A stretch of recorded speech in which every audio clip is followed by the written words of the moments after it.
It all started with that dazzling red color. Two police officers burst into the apartment through the main entrance and froze in fear at what they saw.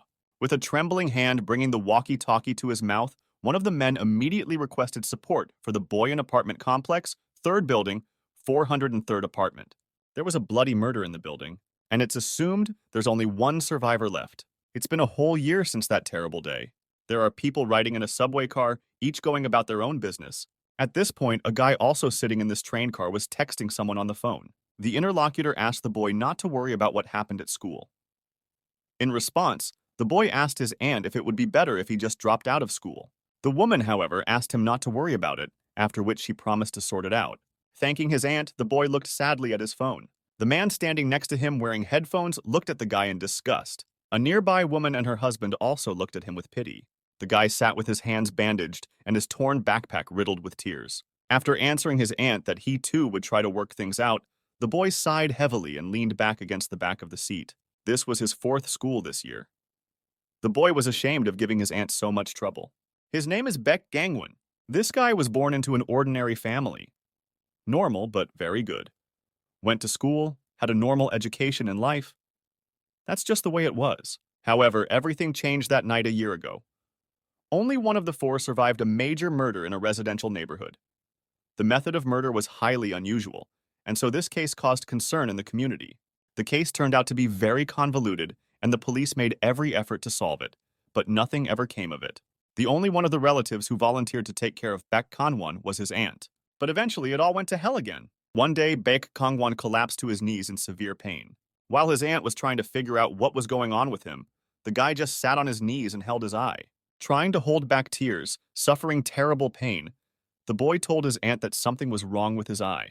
However, when Baek Gangwon went to the hospital, the doctor looked at the examination results and said there was nothing wrong with his eye. Then, the man suggested that it might have been the result of intense mental stimulation. In addition, the doctor explained that the strange things Beck saw were only hallucinations caused by psychological instability. The doctor promised the boy that after he recovered, he would return to his normal life. But Baek Kangwon himself realized even then that it wasn't as simple as the doctor said. After all, that creature he saw behind the man was definitely not a hallucination. And the strange mark on his right eye is apparently only seen by Baek when he looks in the mirror. His right eye. It's the same place that man touched before he died. When Baek thinks about it, he realizes it's like he's been cursed. The guy has no idea when his eye will return to normal. Moreover, the main problem is that he sees them everywhere. Suddenly, while the boy was thinking about all this, some girl came up to him and addressed him by name. Baek Kangwon immediately looked at her and felt his right eye light up. The girl standing in front of him reminded the boy that they used to study together. The former classmate introduced herself as Wen Xiao, and she had one of those creatures sitting on her neck. The guy looked at Wen and gave her a perplexed greeting. The girl in turn asked the boy not to worry if he didn't remember her already. The thing was, it was very sudden when Bak changed schools. Wen Xiao happened to see a former classmate, so she decided to say hello. She didn't know how he was doing lately, but upon seeing the guy's bandaged arm and the obvious abuse writings on his bag, the girl awkwardly apologized and asked permission to sit down next to him. "Go ahead," Beck replied indifferently, waving his hand at the empty seat next to him. Phantom. That's what the boy decided to call those monsters sitting on some people's necks. In general, normal people don't see them. They stick to people, and so far, Baek Kangwon hasn't had time to figure out the reasons why. Nevertheless, there was something the guy could say with certainty. And just to make sure of his hunch once again, he asked his former classmate how she was feeling.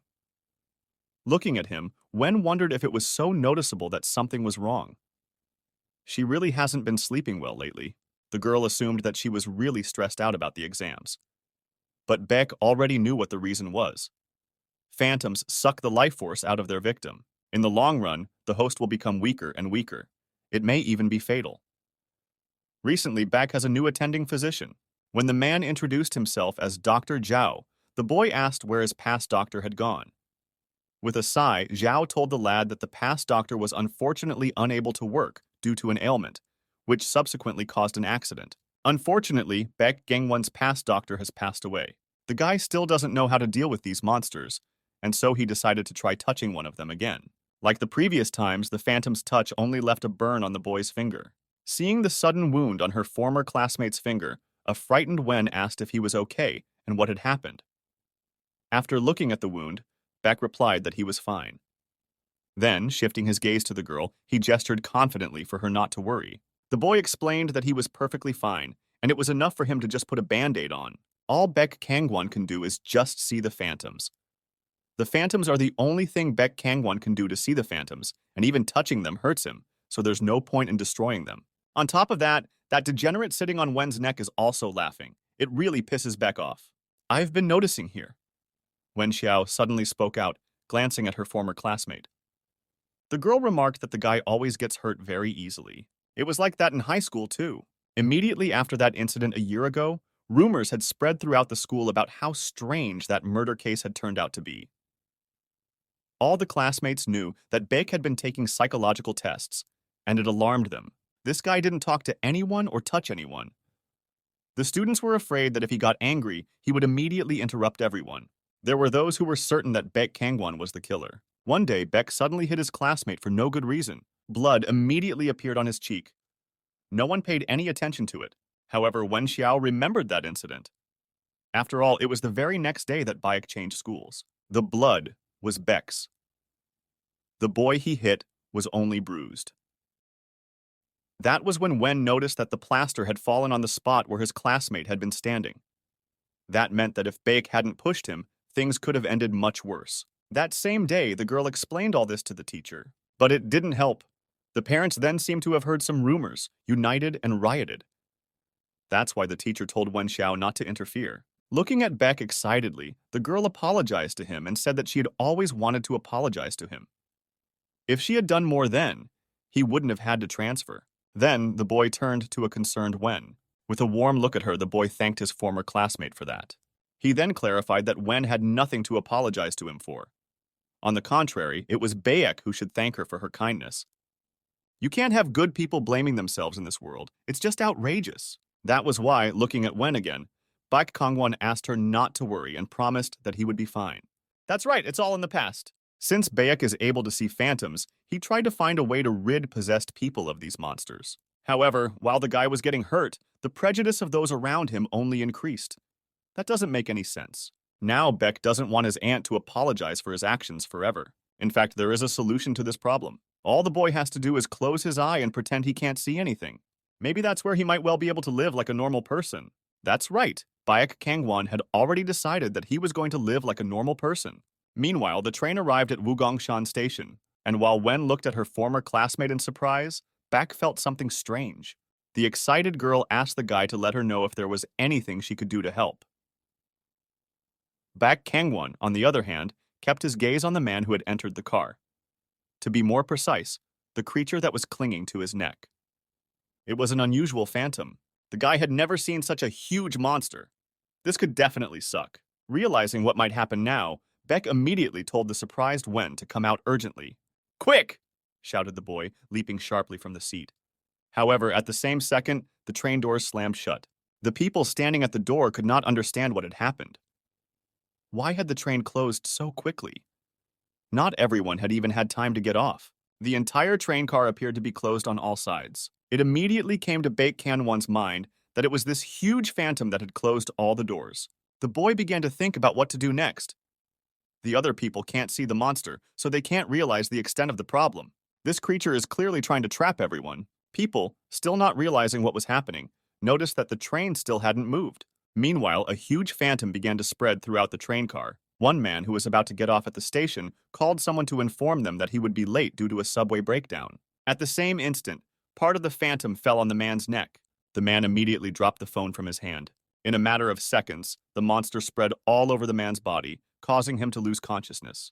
The man fell to his feet in front of everyone, causing the other people to start panicking. At the same time, the phantom began to split apart and take over the minds of the passengers. People began to fall to the floor unconscious, leaving the others bewildered at what was happening. While the passengers were trying to figure out what had happened, Beck advised Wen Xiao to sit by the door and not move. These people didn't just pass out. This is not a terrorist attack or an infection. The phantom is going to suck the life energy out of all its victims. Baek Kangwon. I had never met such a phantom that could fell so many people and suck the life force out of everyone. If this continues, the outcome is obvious. In this closed train car, worst-case scenario, Bayek will die. Trying to figure out what he should do next, the guy remembered the creature sitting on his classmate's neck. Maybe it could help in this situation? However, all the boy's hopes were in vain. The phantom sitting on Wen's shoulder was so frightened that it shrank several times its size. At the same moment, Bayek heard a child's cry. Crying with fear, the little boy tried to wake up his unconscious mom who had fallen. The other people wanted to help him, but no one moved from the spot, fearing that this child was also sick with something. And even looking at this boy sitting by his fallen, unconscious mother and crying, Beck decided to remain calm. There's no point in him rushing now. There was no way he could confront the phantom. This guy can't even save a classmate. Still, all the people in that train car, including Beck himself, would eventually be caught. Plus, for his aunt's sake, the guy made the decision to be ordinary. And no matter how much Beck Kangwon convinced himself, he couldn't stand by in such a situation. He had to do it again. In any case, the guy himself didn't consider it a mistake. He was able to save a child that a phantom had just tried to take over. Looking at the crying boy, Beck asked if he was okay and if anything hurt. In response, the child only hugged his savior, still not understanding what was happening.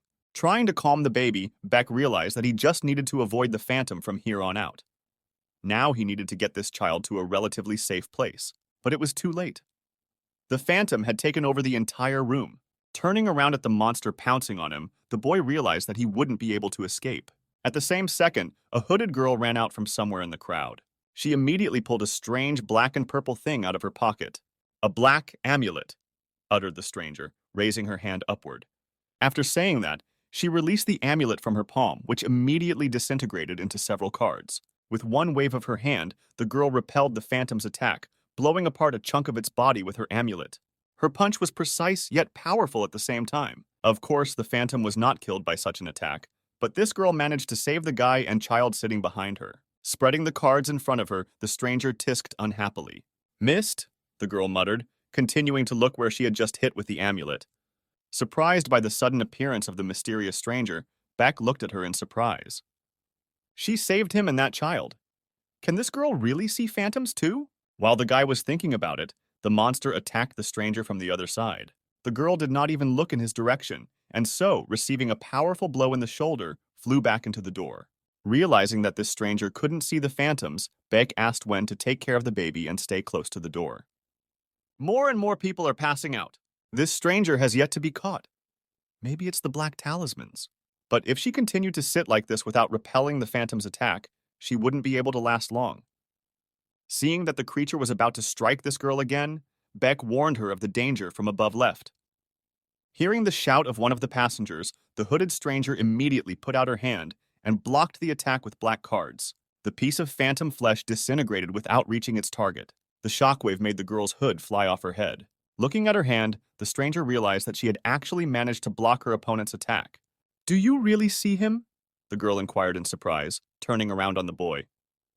Peck replied that if she was talking about a phantom, then yes, he could see them. Hearing that answer, the girl grinned. She was amused by the way the boy had named the creatures. "I think I have found a treasure," exclaimed the stranger contentedly.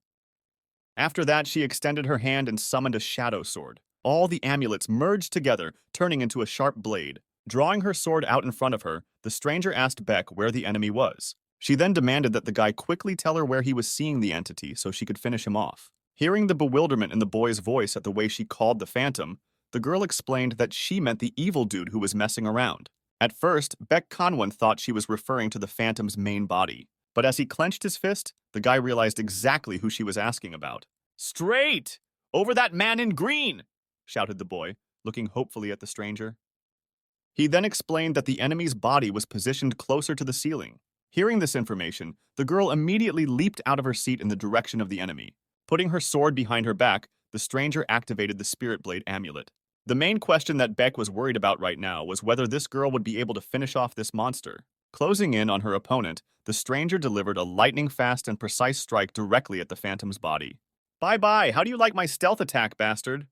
the girl said with a smirk as she looked at the body of her shredded enemy. As she landed on the floor of the train car, the creature's main body exploded above her head. Looking at this girl with shame, Beck tried to figure out what the hell kind of stealth attack in general she had just talked about. Just because she couldn't see the phantom didn't mean the phantom couldn't see her.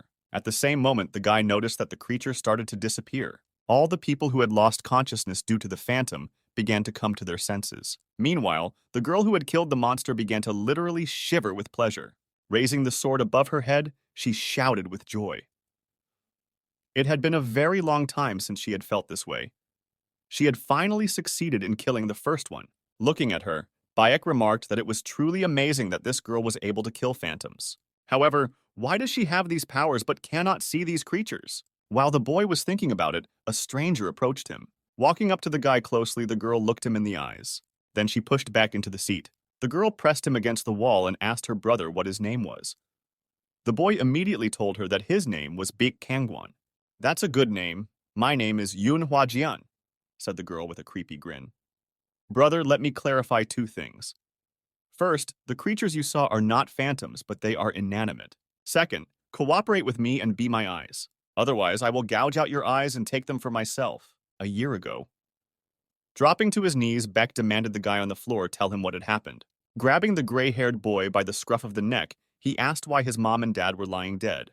Then, the boy sitting on the floor looked at Beck and replied that it was him. Hearing this, the dumbfounded Beck Kangwon froze in place in fear. "I killed them," the gray-haired guy replied, looking up at him. Letting go of the boy's shirt, Beck looked at him in horror, not wanting to believe what he was hearing. At the same moment, a gray-haired guy grabbed him by the back of the head.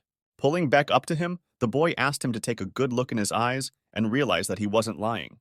The guy holding Peck by the back of his head said he saw their flesh tearing with his own eyes, heard their pleas with his own ears. The gray-haired boy pulls out a knife in which Bayek sees his reflection.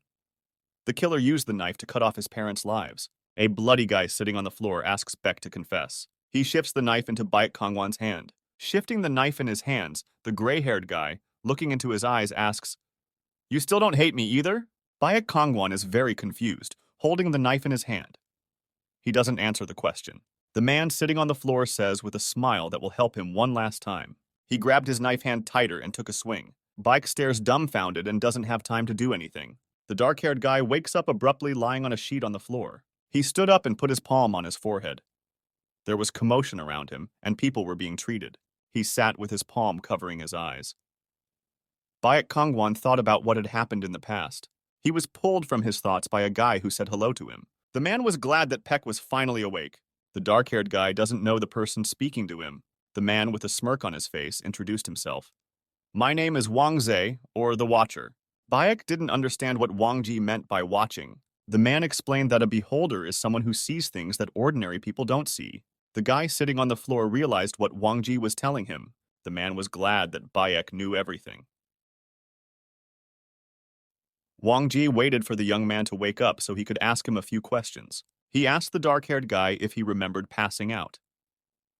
But it suddenly hit him and he remembered something, as evidenced by his facial expression. On a subway train 30 minutes ago, the blonde-haired girl threatened Beck with her sword, forcing him to cooperate with her and be her eyes. Otherwise, she threatened to gouge out his eyes and take them for herself. The dark-haired guy doesn't know what the girl is talking about, and he's intimidated by her menacing smile. It was the first time he had met a man capable of such a thing. Looking into her eyes, Beck wants to say something. A piercing shout is heard, which is addressed to the girl. "You, Huajan! Why the hell did you leave me?" Someone's foot stopped the train doors from closing. The blonde-haired girl is annoyed at what's going on. She addressed Peck as a sibling and apologized. And with a quick swing, she struck a point on the back of his neck, causing the dark-haired guy to pass out. Wang Ji shows a videotape demonstrating the cause of the victim's loss of consciousness. The victim is Beck Kangwon, who realized the cause of the slight headache. The man asks if the man has anything to say for himself. Wang Ji was addressing that blonde-haired girl named Huajan. She considers Beck an outsider in front of whom it is inappropriate to reprimand her. Huajan told the dark-haired guy about inanimate and further knocked him out. Wang Ji thinks she did it to hide something. In her defense, the girl said that the words came out of her mouth. The very man who prevented the train door from closing is ordered to confess the thoughts of his actions. The girl in the cap from the second group of dead is Yu Mumu. She will be lenient with Huajan if she confesses, but if not, the punishment will be severe. Yu is strict on the blonde girl because she repeatedly interfered with her duties. Her good guy installed a program to block information on the cap girl's phone. And also Huajan got there early and got rid of the inanimate. The blue-haired girl in the cap turns to Huajan in a rage. You've got a lot of courage. Well done! Wang Ji, with a smile on his face, reminds Mumu of her expression. Yu Mumu came to her senses and apologized, but she was still furious. Her anger turns into action, and she grabs Huajan in a stranglehold. She wants to burn the blonde-haired girl despite going to hell. Because of Huajan, Mumu has nothing but trouble, for she has had a nervous breakdown. She has gotten fat. The girl keeps disrupting her work, and she has been deprived of her annual bonus. As the girl in the cap blows off steam, getting back at the culprit of the celebration, Baek Kangwon turns to Mr. Wang Ji and asks, "Are they dead?" The boy's thoughts were confirmed. The girls belong to a special government department. Watchers find them and raise them, special servants that can see the inanimate and kill. The Watchers give them daily assistance. Also, the Watchers cannot see the inanimate. Only the dead can see them. Peck concluded that you can only become dead if you see inanimate things. The boy turned to Huajan, who is still trying to cripple Mumu, and asked a question based on the findings. He thinks that asking her to become her eyes is to help her become a full-fledged dead person. The blonde-haired girl was angry that he asked that, and Yumumu understood everything. The girl in the cap realized exactly what Huajan was trying to hide. She tried to hide Baek Kangwon. The blue-haired girl started to remove her cap and introduced herself to the dark-haired guy as Yumumu, a member of the dead. Baek, with an indifferent look, also gave his name. Mumu clarifies again whether the dark-haired guy can see inanimate things. As the boy answered the question, the girl smiled now and then and thought that he was her type. Only guys usually get scared and run to the hospital. Baek clarifies that he was on the very train where the inanimate appeared. Wang Ji confirms this by attaching words about the archive. However, there are many things in the world that cannot be explained by common sense, as well as situations that defy logic. Baek Kangwon agrees to cooperate and question the experts. Continuing to stare at the guy, Mumu silently grabs Huajan's hood. The blue-haired girl took an interest in the boy. She asked him one last question about his age. A dark-haired guy with gray eyes turns out to be a 15-year-old high school student. This news disappointed Mumu, for there was only a year left. Peck doesn't understand what the girl means. Paying no attention to the boy, the blue-haired girl, raising her hand, on which a glowing pattern is formed, says indifferently, "Puts!" A powerful energy suddenly appeared, which Baek Kangwon also suddenly felt. The energy that came out of nowhere in the form of a hand held Baek back. He doesn't know what's going on. He can't see, but he can feel the invisible body that has him restrained. Mumu stands over him, saying she doesn't have to explain anything to the common man. She'll just erase the dark-haired boy's memory. It will also seal his ability to see the inanimate. Baek will forget everything and live a peaceful life. The guy won't move, but what the girl is planning to do, he doesn't want to let happen. Under the hand that still squeezes him, he thinks he promised himself he'd live a normal life for his aunt's sake. He recalls a moment where, with bitterness on his shoulders, he talked to the gray-haired guy who killed his parents. Suddenly, the guy's eye began to burn with bright purple rays. With utter hatred in his eyes, the guy has memories he won't be able to unremember. Out of the corner of her eye, the blue-haired girl notices movement. Threatening Yumumu with a sharp object, Huajan stops the girl, saying that enough is enough already. The blonde-haired girl, still holding the point near Mumu's neck, says that just because she can't see inanimate things doesn't mean she's weak. Huajan says to stay away from him because she's appropriating the guy for herself. This kind of behavior of a subordinate really annoys Muma.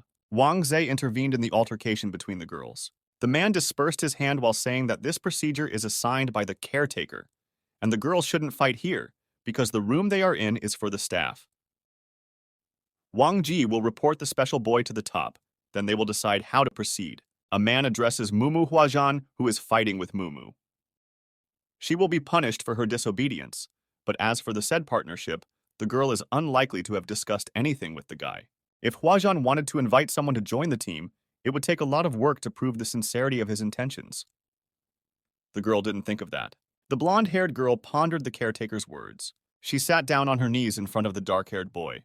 Huajan apologizes for what she did on the subway and for wanting to gouge out his eyes. It was just a joke.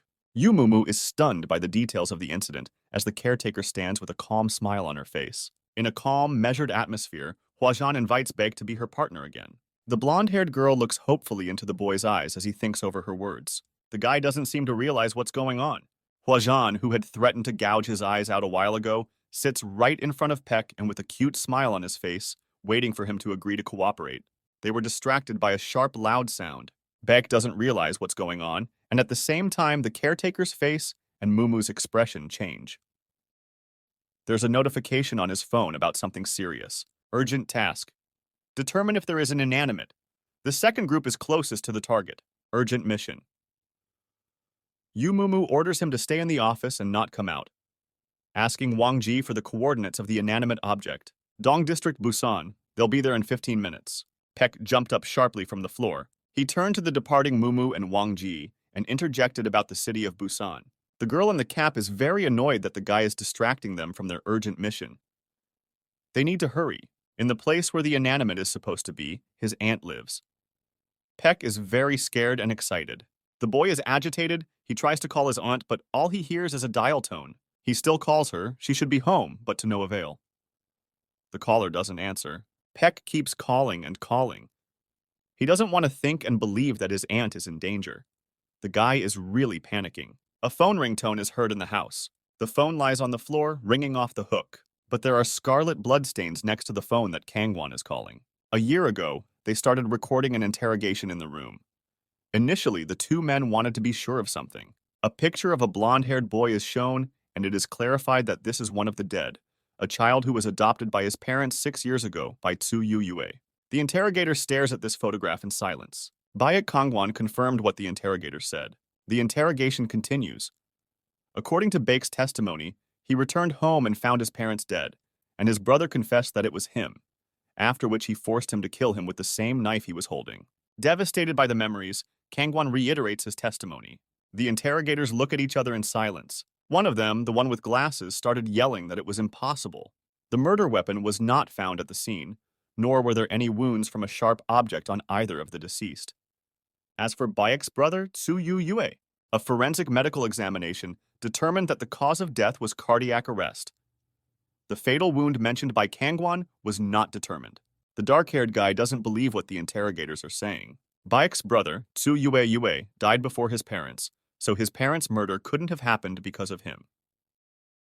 The police are concerned about the boy's psychological state. Kangwon leaps off his chair in a rage, slapping the table with his palms, shouting that this is impossible. Crumpling a picture of his foster brother, the guy yells, "Obviously, I've got him with my own hands." Police have no suspicions about Kangwon and hope the boy will undergo psychotherapy. Baek, standing with a blank stare, can't believe his eyes and ears. He is confused. The boy screams and asks for Mumu and Wang Ji. He asks to be taken with him. His aunt lives in the building and he can't get in touch with her. Mumu says with a serious look that they're not playing games. Even if there's an inanimate there, what good is the guy? He'll just be in the way, complaining that the group didn't save his aunt. Huajian notices how poorly Baek is holding up emotionally. He recalls the moment when the girl put her hand on his. His aunt was sitting on her knees in front of him, trying to support him. Kangwon, barely holding back tears, asks them to take him because he only has his aunt left. Looking at the dark-haired guy, Huajian is surprised by his behavior. The girl says, "Together, so together, I want to go too." Mumu is clearly not happy about this. While the Cap girl is outraged at her subordinate's insolence, Huajian is confident that as long as she and Kangwon are together, safety is assured and the mission won't be affected in any way. Grabbing Baek's arm, the blonde-haired girl wants to lay down conditions if they're not taken to task. Motioning for the guy to come over, Yu Huajian promises to come over there quietly. The boy looks at the blonde-haired girl. She looks forward with confidence, for nothing can stop her. Bright beams and the loud sound of a siren. You can hear the screaming coming from the car. While Mumu thinks in anger that they'll figure it out quickly and Huajian glows with joy, Wang Zhe thinks that two people shouldn't cause trouble. Baek Kangwon thanked the girl for her persistence and perseverance. The girl glows with her confidence and cunning. If the guy is really grateful to her, though, he should consider offering to partner up. Sitting in front and listening to all the conversations, Mumu warns the guy that fighting inanimate things is not child's play, so his decision must be considered. Huajian is annoyed that the girl in the cap is sassing her. Looking at the phone, Yu Mumu utters, "For example, the Busan building. I agree with the information from the caretaker. There has been an increase in tenant disappearances over the last month. No matter how many times we investigate, there are no leads. It's a real cannibal house. Police officers who cordoned off the area noticed the vehicle approaching. The car stopped in front of two police officers. Wang Ji got out of the car and wanted to go to the scene of the crime. The policeman tries to stop him by saying that outsiders have nothing to do here. The man shows his ID to the policeman, saying, "Caretaker, the top brass sent us." His award features the organization's symbol. As if pierced by an arrow, the policeman recognized the emblem on the card. Wang Ji, who was missed by a cop, asks for a description of the situation. The policeman said that the previous day, 2 policemen were investigating a disappearance case, and about an hour ago, they were informed that there was something wrong with the house, both inside and outside. Therefore, the decision was made to contact the organization. Hurrying to the scene of the incident, the man asked the police officer about the full evacuation of the house. Wang Zhe asks Mumu's assessment of the situation, to which she replies that the situation is not good and things are not good for them. Looking at the house surrounded by dark energy, she says, "The big type got caught." She turns to Peck and asks if he sees it. The boy sees everything and is determined, because his aunt is in the house. He grabbed his hand. Kanwan calms himself down because he's scared. The second group went forward, Peck needing to just follow them. He's doing it to make sure his aunt is safe. There's a lot of liquid on the floor. 4 people stand in a room with blood covering the entire surface. Peck looks down. He can't believe it's blood.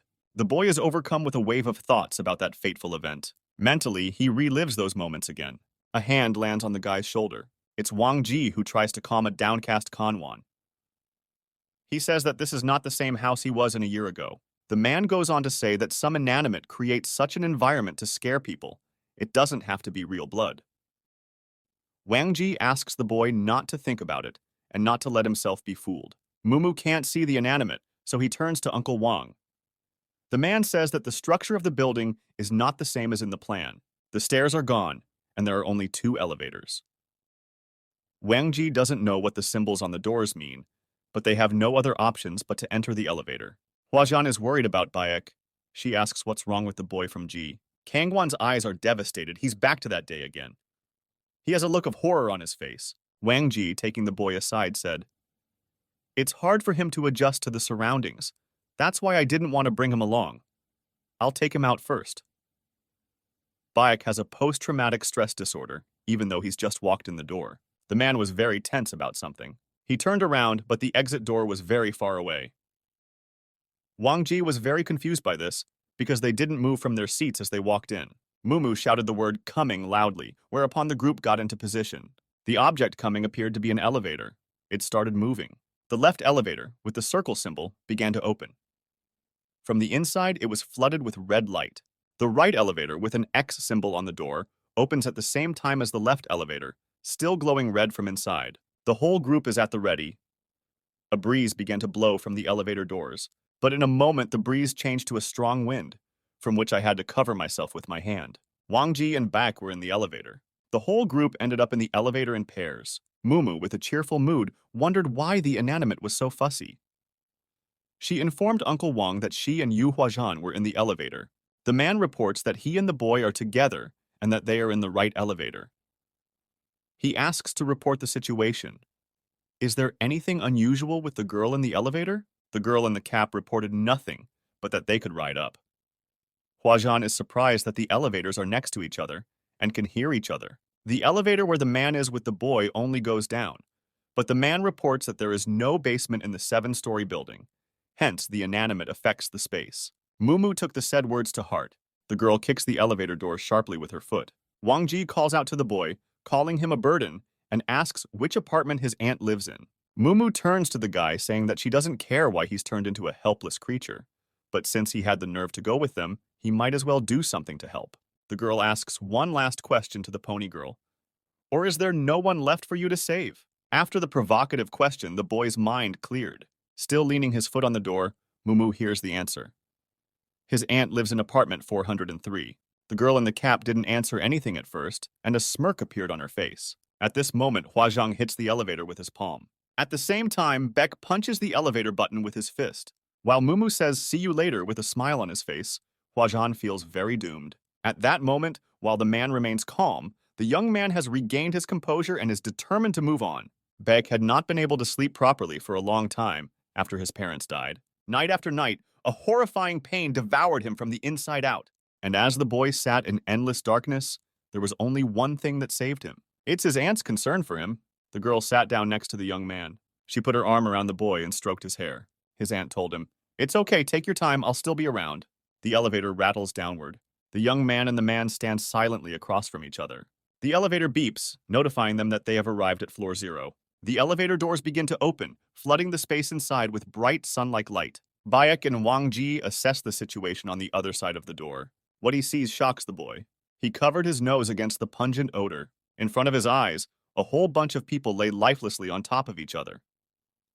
The boy thinks they're all dead. Wang Ji examines the victims, reporting that those who were closer are already dead. The man believes that these are the first missing and that they still have some life left in them. Pointing to the girl lying before him in tears with lifeless eyes, the man says it's too late. They can't be saved. Taking his hand away from his face, Beck clarifies what life particles are, and Ji explains that it's the energy of a living soul. Holding his hands in a prayer pose, Wang Ji says, "Beings have it from birth. The energy of life and the energy of death are the two components of the living soul. When working together, these two components maintain a balance in the level of life. Everyone has a certain amount of life energy from birth, and over time it gradually dissipates. When the amount of energy is 0, the soul detaches from the body and enters the afterlife due to the effects of the energy of death, and the body dies because the soul leaves it. Inanimate things need life energy to exist, and ordinary people who can't see them are like walking stakes, eliminating the inanimate that so loves to dabble in the energy of life. This is the work of the dead." Wang Ji got up from his knees. Now they were just standing in front of a pile of bodies. So many people have already died. Bayek becomes more anxious as he observes this picture. Wang Ji turns around and tells him to go look for apartment 403. He asks the young man when he last contacted his aunt, to which he replies that it was in the afternoon, and messages were exchanged. An inanimate limb appears on one of the railings. About a dozen inanimate devils flew towards Wang Ji and Kanwan. The boy shouts, "Wang Zi, inanimate! There are a lot of them, even too many." The young man doesn't know what to make of the teeming pile of inanimates. Mr. Wang Ji is not dead. He doesn't see a whole crowd of phantoms. The boy doesn't know how to go on. The man takes off his coat and in passing asks to be told where the inanimate things are. He asks the boy not to worry. He tossed his coat into the young man's hands. Rolling up his shirt sleeves, the man tells the guy, "Don't worry. Every caretaker is a retired dead one." Mr. Wang pulls his blade out of its scabbard. Walking confidently towards the inanimate ones, Wang Zhe, holding his blades in both hands, determined to deal with this shit. Mumu is bored and unemotional about where the inanimate is. With a quick jerk, Huajan strikes the phantom with his sword. The girl in the cap, shaking the wall, reports that the floor is cleared. Restraining the inanimate with a magical hand, Mumu considers the small thing done. At that moment, the phantom spoke, "A girl, young, good food." He gave her a look of annoyance and disgust. In response, the girl squashed him like a bug. Mumu thinks the symbols on the doors had no deep meaning. Just, "I want to eat," and "I don't want to eat." The elevator took the girls to the 7th floor and disappeared. Apparently, the man responsible for the celebration is not there. The girl in the cap is not going to sit idly by and says the following plan: go down through the fences even if the stairs change. Clearing layer after layer, they'll come across the man in charge, or Wang Ji. The blue-haired girl in the cap fell abruptly silent. Yu Mumu shouts in fury at Huajan, who is leaning doomfully against the wall. "Stop it, you Huajan! Why do you look like a real dead person? You're annoying! Pull yourself together and get to work!" The blonde-haired girl asks why. Huajan was upset that she wasn't together with the young man. She wanted to get close to him. Yu Mumu teases, saying it's a pity that the girl is with her. The blonde dreamer thinks of her and Peck. She imagines the heroics of saving the boy, and also believes that if they were, they would definitely be partners. Mumu strongly disagrees with her assertions. Huajan resents the fact that reality is not like TV. The girl in the cap is a little disdainful of the blonde girl's opinion and thinks her worldview is strange. Mumu mentally talks about how embarrassing it would be for Baek if he found out about this. Yu wants to know the reason for Huajan's obsession with Baek. In other words, she wants to convey to the blonde that the boy could lose his ability in as little as a year at the age of 16. Kanwan is an ordinary mortal, unable to use magic. Mumu feels that the boy is no match for her. As the group drove toward the scene, a girl in a cap watched his case. The blue-haired lady was worried because he had strange notes about a year-old murder in his file. She also wanted what else he was suspected of, but Huajan interrupted her. The blonde asks that Mumu not forget that she was born without the ability to see the inanimate, hence the stigma of being defective. But Huajian has not resigned herself to this fate, so she needs bake. Mumu listened without interrupting too. The girl in the cap exhaled noisily. Mumu lets loose with Huajian's actions, but asks her to be careful. Yu also doesn't fully understand why Kangwon isn't as simple as he seems. Mumu suggests, a guy who's always depressed. It feels like someone is pulling his strings and he can't even resist. But when the string breaks, Mumu is afraid. They are distracted by the noise of the green beam streaming upward. The girls watched in silence. It turned out to be green fireworks. Mumu says it's Uncle Wang's signal. Chopped in half inanimate. It's Wang Zhe, killing phantoms with dexterity and cold blood. Thanks to the boy's ability, the inanimate things around him popped like balloons. Kanwan is amazed at the man's strength. Watching the strong Mr. Wang, the kid feels useless because he couldn't help in any way, except for a few hints. Peck wonders if this is the caretaker's power. Wang Ji noticed something. The door to my aunt's apartment is open. Behind the man appear Huajian and Mumu, who felt strongly for him about the boy, while Wang Ji and Mumu decide that they need to make sure about Auntie's safety and deal with the job as soon as possible. Huajian runs to hug her little brother. That is, Baek. Kanwan pondered, he felt like things had gone too smoothly and he had missed something. While Baek is lost in thought, Second Yu and Wang want to check the apartment. Kangwon recalls Uncle Wang's words.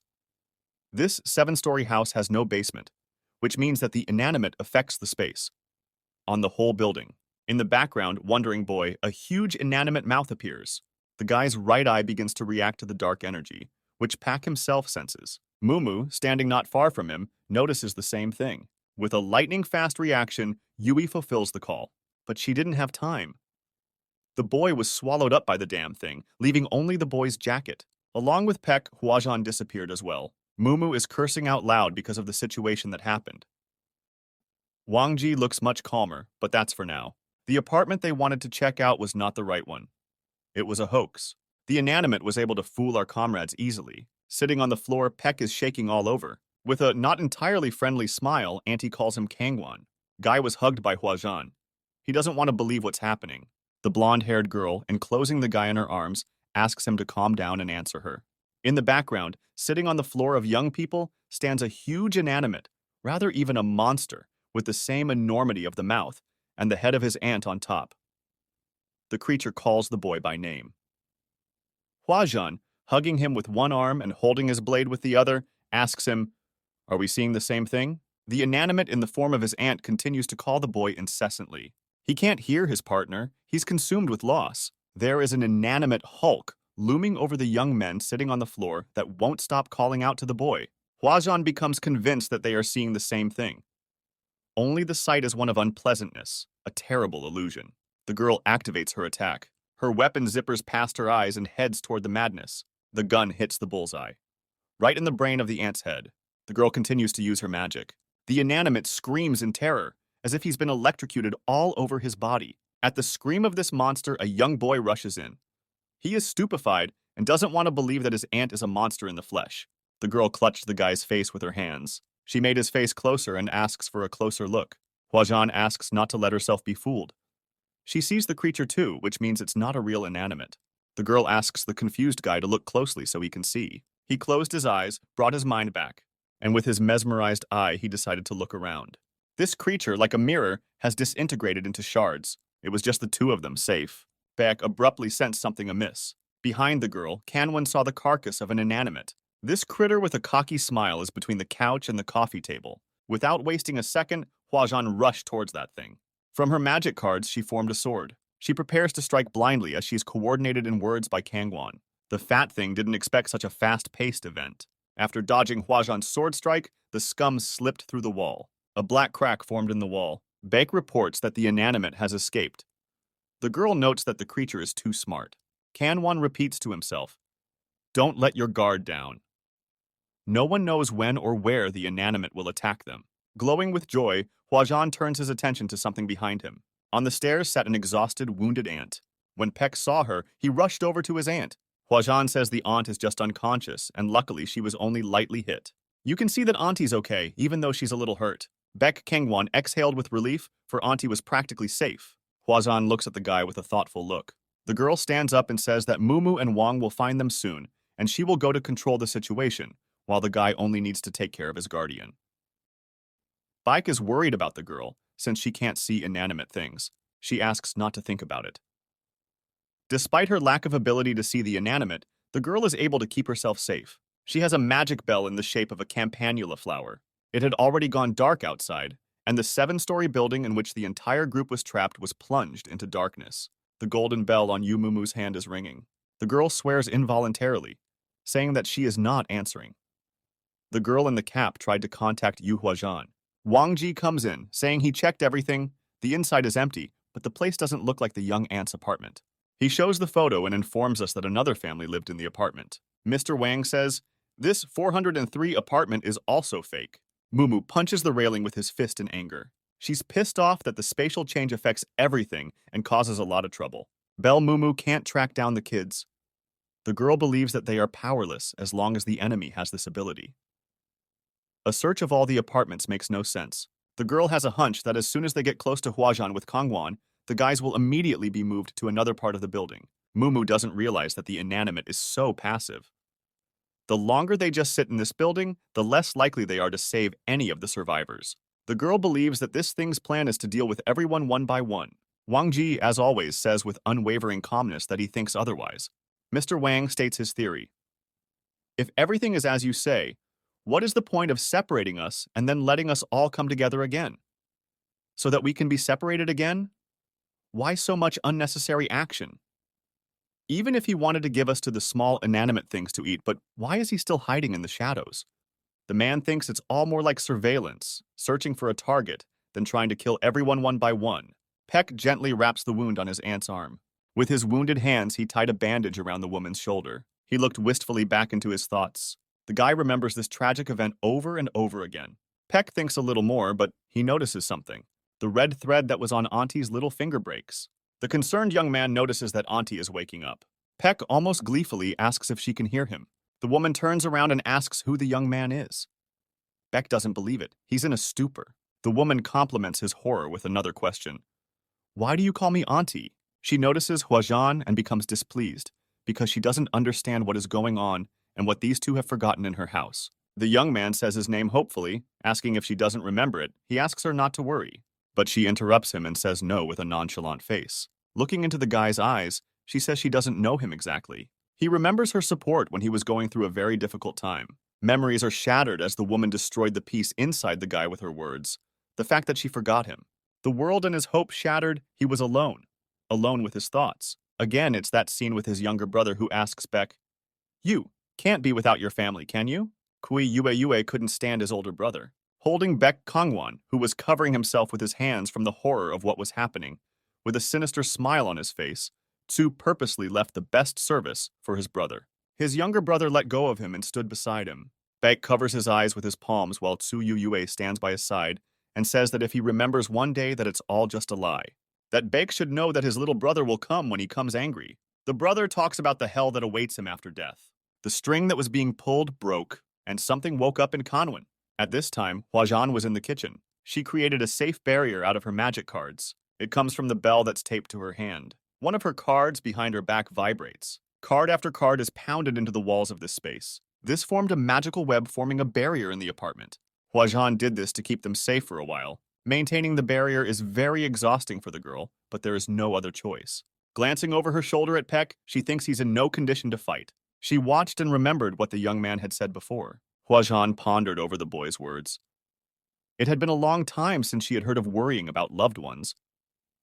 She was even kind of embarrassed by it. Staring at the wall, the girl thinks it's something she doesn't deserve.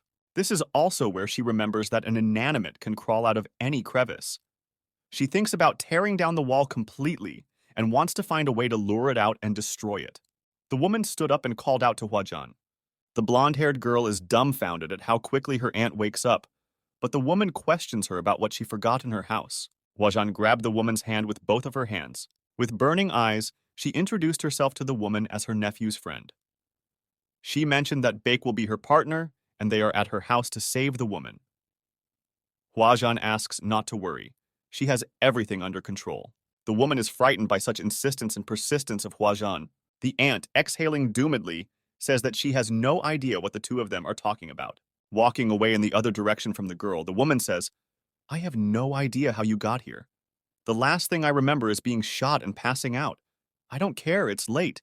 I'll call security first and then call your parents. Huajian didn't realize what had happened. While the woman was looking for the phone, Huajian was still standing in a stupor, not realizing what had happened. A woman notices that there are a lot of misses on her phone from favorite Kongwan, but she doesn't realize who it is or when she had time to add it. Huajian ran up to ask about Beck, but Auntie only covered her face with her palm doomfully. The woman turns around and is already yelling about how she doesn't know anyone here in the apartment, and she doesn't have a nephew. Huajian didn't expect this turn of events. She was in a stupor. The girl looks at Kangwon with her head down. After all, no one understands what's going on. With what happened to the guy, she's more shocked. Kangwon admits that he felt nothing after his younger brother's death. Oblivious adults ask Peck what's wrong. The guy's gaze is directed nowhere, while grown men worry about his condition. Kangwon made a bow and thanked him for his help with the funeral arrangements. The adults reassure the kid, saying that as friends of the family, they were obligated to help. The woman asks back, "Maybe you came to see Chu Yue one last time?" Grief-stricken, Kangwon stares indifferently at his late brother. Behind the boy's back, family friends can be heard cursing the fact that his parents were buried first and his brother's burial was delayed. Kangwon's ears heard the words, "Even though they weren't related, they got along so well." He was distracted from his thoughts by the question of whether Peck was a relative. It was the worker who needed to start the cremation. The young man apologized to him for the delay. Tsuyue's coffin is loaded into the furnace, and the whole box begins to blaze with bright flames. He, looking at the hot blaze in the furnace, mentally answers the woman's question. He did not come here to say goodbye. His eyes reflect flames and hatred. He came to make sure that Kui Yue was dead, nothing more. The adults are concerned but let the young man rest. They will do the rest on their own. He wanted to get away quickly to his favorite aunt who was waiting for him. She walked beside him, putting her hand on the boy's shoulder. The red thread on her pinky finger bound them together. Family friends are not quite sure who this aunt is.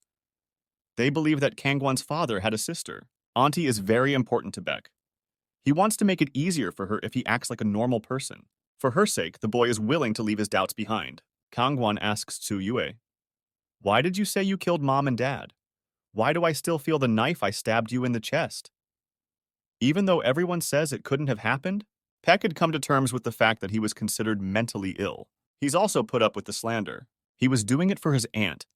That way he was able to act like a normal person. But now it's all turned out to be a lie. Kangwon says his brother's name in a rage. It started like an earthquake. The phone slipped out of the woman's hands. The aunt panics and Huajian realizes how bad things are. She thinks the inanimate's attack has gotten stronger and the barrier is about to collapse. The bell on her hand jingled.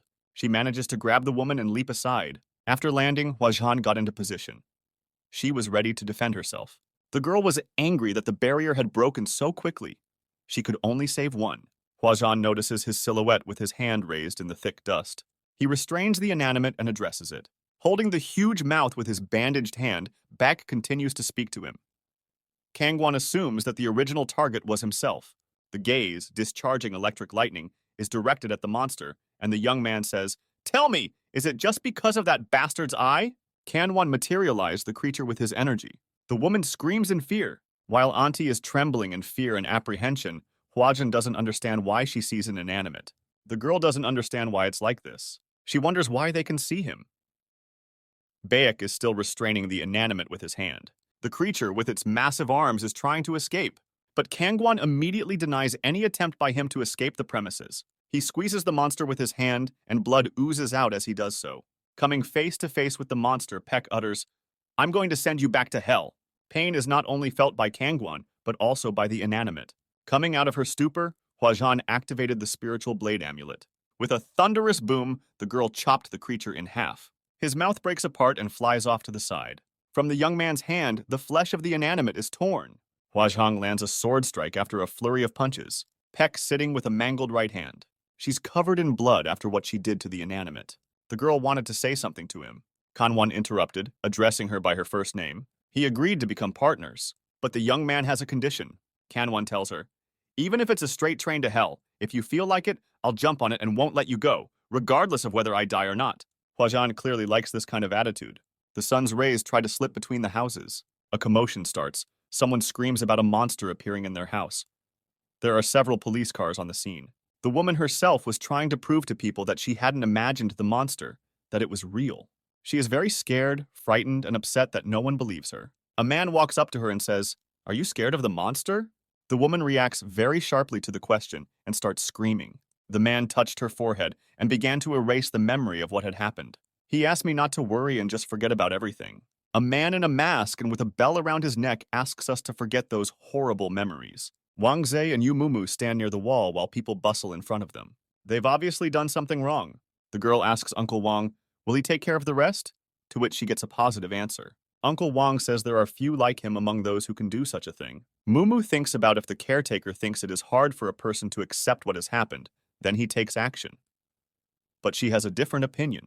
The girl notices someone. In front of her stood the very man who had erased the woman's memories. This is the caretaker, the memory suppressor. He said he had finished his work, but reminded me to give a detailed report on what had happened. Some red ball sticking out from under the umbrella was struck, as if by a small lightning bolt. The bell on his chest jingled quickly. This ringing alarms the masked gentleman. Looking over his shoulder, he apologizes to the air. He says that the sun is already out and he should rest. Mumu stands with a face of incomprehension. The man had an inanimate sitting on his shoulder and holding a bell.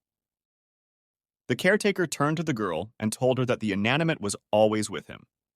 The little guy made sure the girl couldn't see his kind, so the man simply erased the memories of the incident. He asks not to worry about the creature. It's an inferior inanimate, homemade. It will not harm anyone and is only used for work. This is the first time Mumu has heard of such a thing. She clarifies that he can't see the creature, but he is quite comfortable. With practice, he learned how to send simple messages through the bell. Since it is an inferior inanimate, even simple sunlight can harm it. The caretaker considers him a glorious boy. The man says it's easy to work with and they have a good relationship, but the creature is actually secretly pulling his hair. Mumu questions whether it's worth ruining a beautiful fantasy while the creature tugs hard on the man's hair. The caretaker says that he has something he is excited about. The girl, who was suppressed by the caretaker's memories, had never seen an inanimate before this incident. The man can't understand why people either see or lose the ability to see the inanimate. The man had experienced this phenomenon in the past when he could see them. However, this situation has recurred in adulthood. He wants to know the cause. The caretaker asks Mumu and Mr. Wang if they have any leads. Yui was thinking about something 40 minutes ago. Huajian tearfully pleads with Mumu, clutching at her arm. The blonde-haired girl yells out that Kongwan has hurt his arm and needs to go to the hospital. She asked for help hiding him for the duration of the caretaker's presence, but Mumu flatly refused her. Wang Ji, on the other hand, calmly observed the scene. Huajian says not for long, as her mentor will return and demand a report. Mumu was very tense at the words said about the mentor. Reluctantly, but she agreed nonetheless. Yui informed the man that she wasn't dealing with an inanimate. It was Huajian. The masked man was surprised and asked, "From the Tu family?" He wanted to call her that defective one, but something stopped him. He was stopped by Mumu's fervent, sizzling gaze. He apologized and had already started talking about making a report from Huajian. He was interrupted by Mumu. She said she would write the report from the blonde girl's words. A little tense in the dialogue of these guys. The caretaker agreed, and in the absence of any service requests, he wants to leave. Wang Ji thanked him for his work, and a masked man under an umbrella headed in the opposite direction from them. Mr. Wang only called out Yu's name as she shouted out with the words, "I know I do." She echoed Wang Zhe's words. "You can't cover Huajian for a lifetime." Even though Huajian gives Mumu a lot of trouble, she still considers her a friend. If a friend asks for help, she is obliged to help her. Wang Ji, with a calm, plausible face, smiles slightly. Mumu asks Uncle Wang about Huajian's punishment. As far as she knows, the top brass has no power over citizens who aren't members of the organization. Otherwise, the blonde-haired girl wouldn't get off so easily. Wang Ji says that the child is too unobedient and causes a lot of trouble. That's why he frightened her. Mumu doubts that Uncle Wang is even human. A caretaker under an umbrella walks among the people. He was thinking about something. A man recalls the moment he erased that girl's memory. The thread on his pinky finger began to emit a faint red light. This thread begins to break up into particles. It disintegrated to the point of total extinction. During the memory suppression procedure, the caretaker noticed his pinky finger. It was as if something had happened. Only now, having finished his work and leaving the scene, he realized that it was an illusion. The technique of faking the memory of living people. With his powers, the man just couldn't help but notice it. A lively city flooded with sunshine. The pedestrian crosswalk light is green. People began to move across the road. He sees the world differently. He moves toward the woman and the dark-haired boy. The boy's surprised gaze drifted forward. The little boy told his mom that his friend was there and rushed over to him. The boy runs through the gray-haired guy. He noticed something and turned around. At the same moment, he tripped over his own foot. He fell flat on the road. The kid's mom scolds him for running in the road and rushing to get up because the light is about to turn red. At that moment, a gray-haired guy was watching. While his mom talks to him, the boy looks at him. He sees the ghost he originally ran through. Chu Yue, while all the people pass through him, holds his index finger at his mouth, showing that he doesn't need to tell anyone anything, and smiles. He smiles, but there's a huge monster behind him, a monster that seems to serve as a portal for humans. The boy is frightened by the sight he sees. Out of fright, the baby started sobbing in the middle of the road, and at this time, Kui Yue walked away. Some toothy guy with a two-tone hairdo is shocked by what he sees. He addresses the gray-haired young man, calling him one of the boring guys who scare kids. Tsu Yue turned his attention to this toothy fellow. The gray-haired kid with a smile on his face says that the road is indeed dangerous, so the boy should learn his lesson. That's not what the toothy guy means. The toothy guy calls Kui Yue a newcomer and tells him to listen. He reminds him that he is dead and living people are their food. Raising children is not part of the job description. Guy asks Tsu not to pretend to be alive. It's only been a year since Yue's death, but the toothy guy asks to be remembered. Tsu replies, "Indeed. If I've only been dead for a year and you've been dead longer, you're older than me. You clearly have a respectable amount of experience." During the gray-haired guy's speech, the scarred idiot was praising and raising his self-esteem. The toothy guy turns away with the feeling of being bullied. He's starting to think he's getting worked up over nothing. He gets up from the table and tells Tsu to follow me.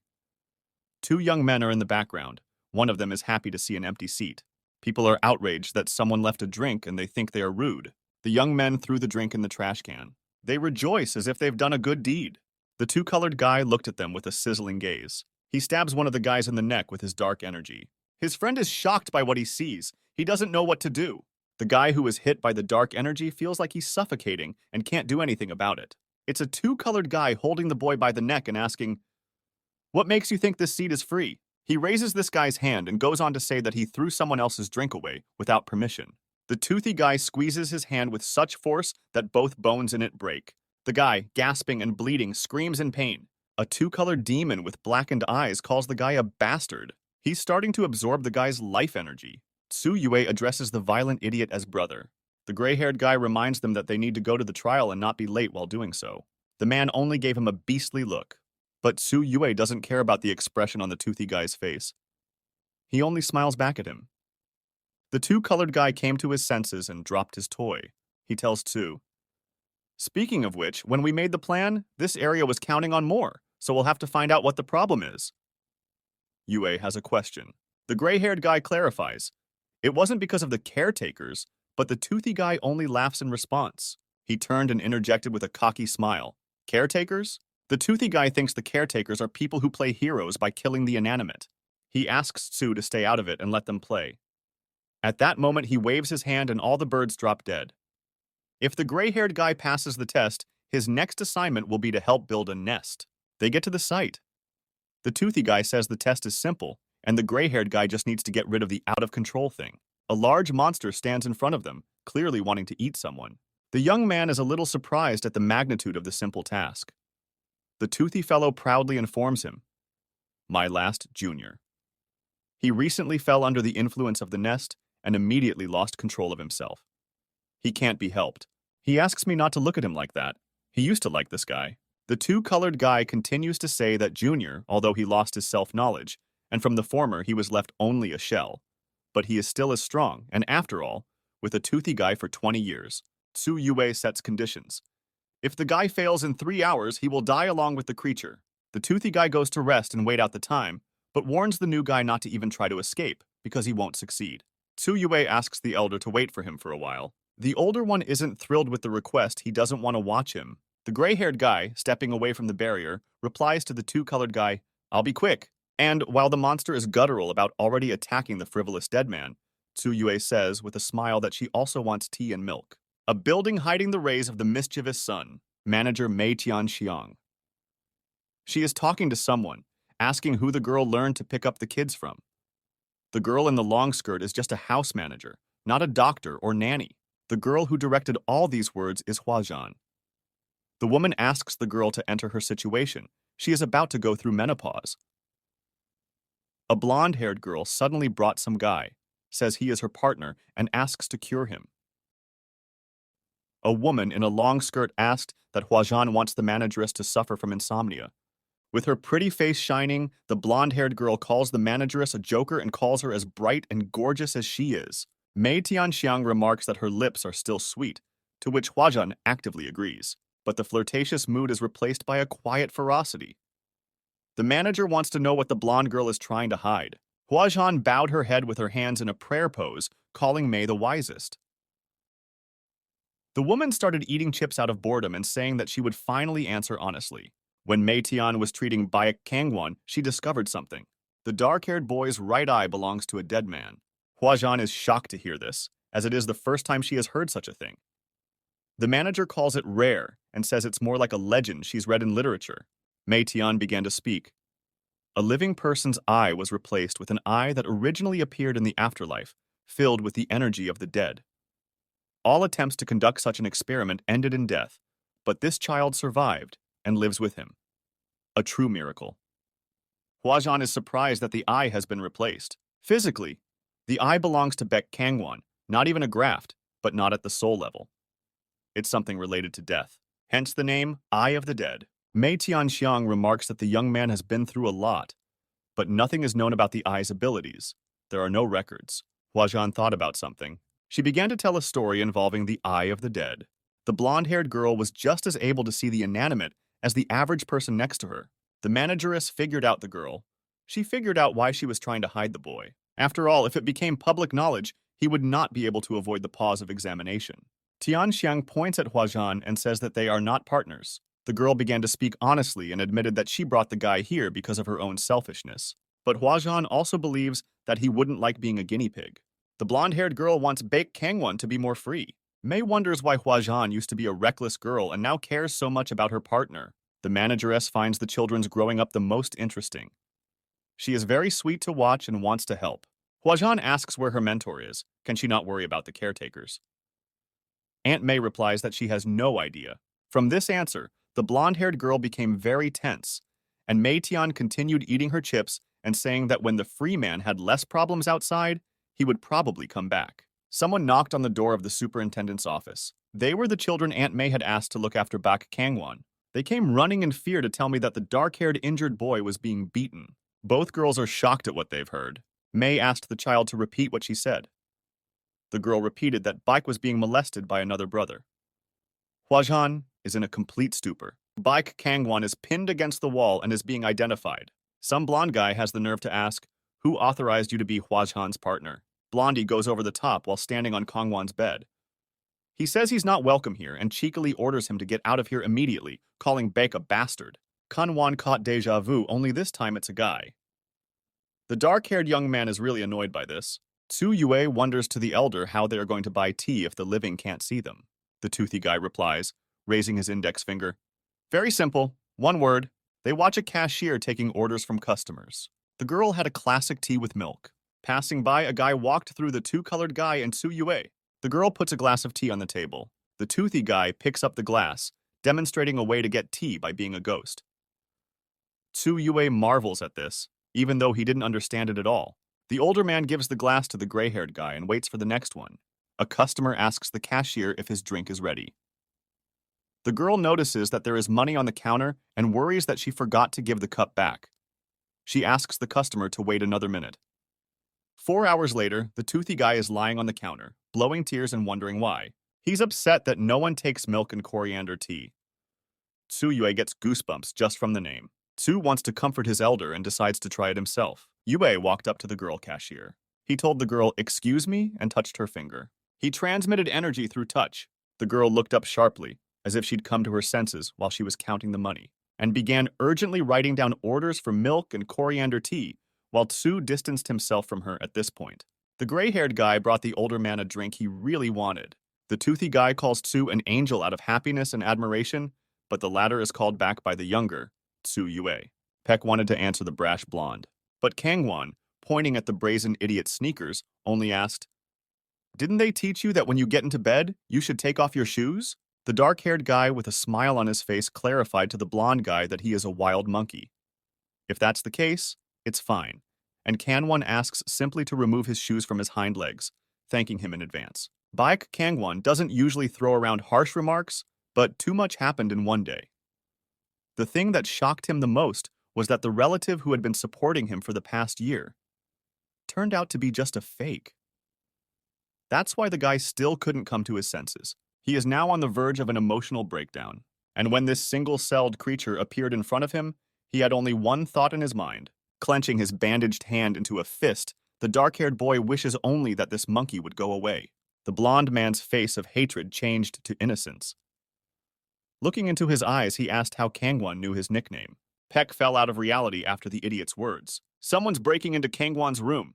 Hwazan tries to open the door, but the handle won't budge in any way, gloriously jammed. May assumed she had been sealed. The door is sealed from the inside with an amulet. Monkey, hearing Hwazan's voice, finally took his hands off the irritated Kanwon. The girl heard the voice of a monkey named Lewin. The blonde suggests aloud that it might be harassment, even though she is the perpetrator of the incident. At this point, the children learn a new word for harassment, and Mei Tian recognizes the source of such words. Hwazan tries to figure out why Lewin locked the door and asks to open it, and the manageress tells the kids that she'll give them a morality lesson the next day. Monkey rebuffs the girl and says he won't put up with it. Blondie is offended because Hwazan's partner was Baek Kangwon instead of Lewin. The blonde-haired girl was already tired of explaining to him about how he didn't need a partner because he was already dead. 5 groups are dead. Levine. The monkey, embarrassed by his insolence, says, "Well, I feel like I've been out of shape lately, so I need a partner."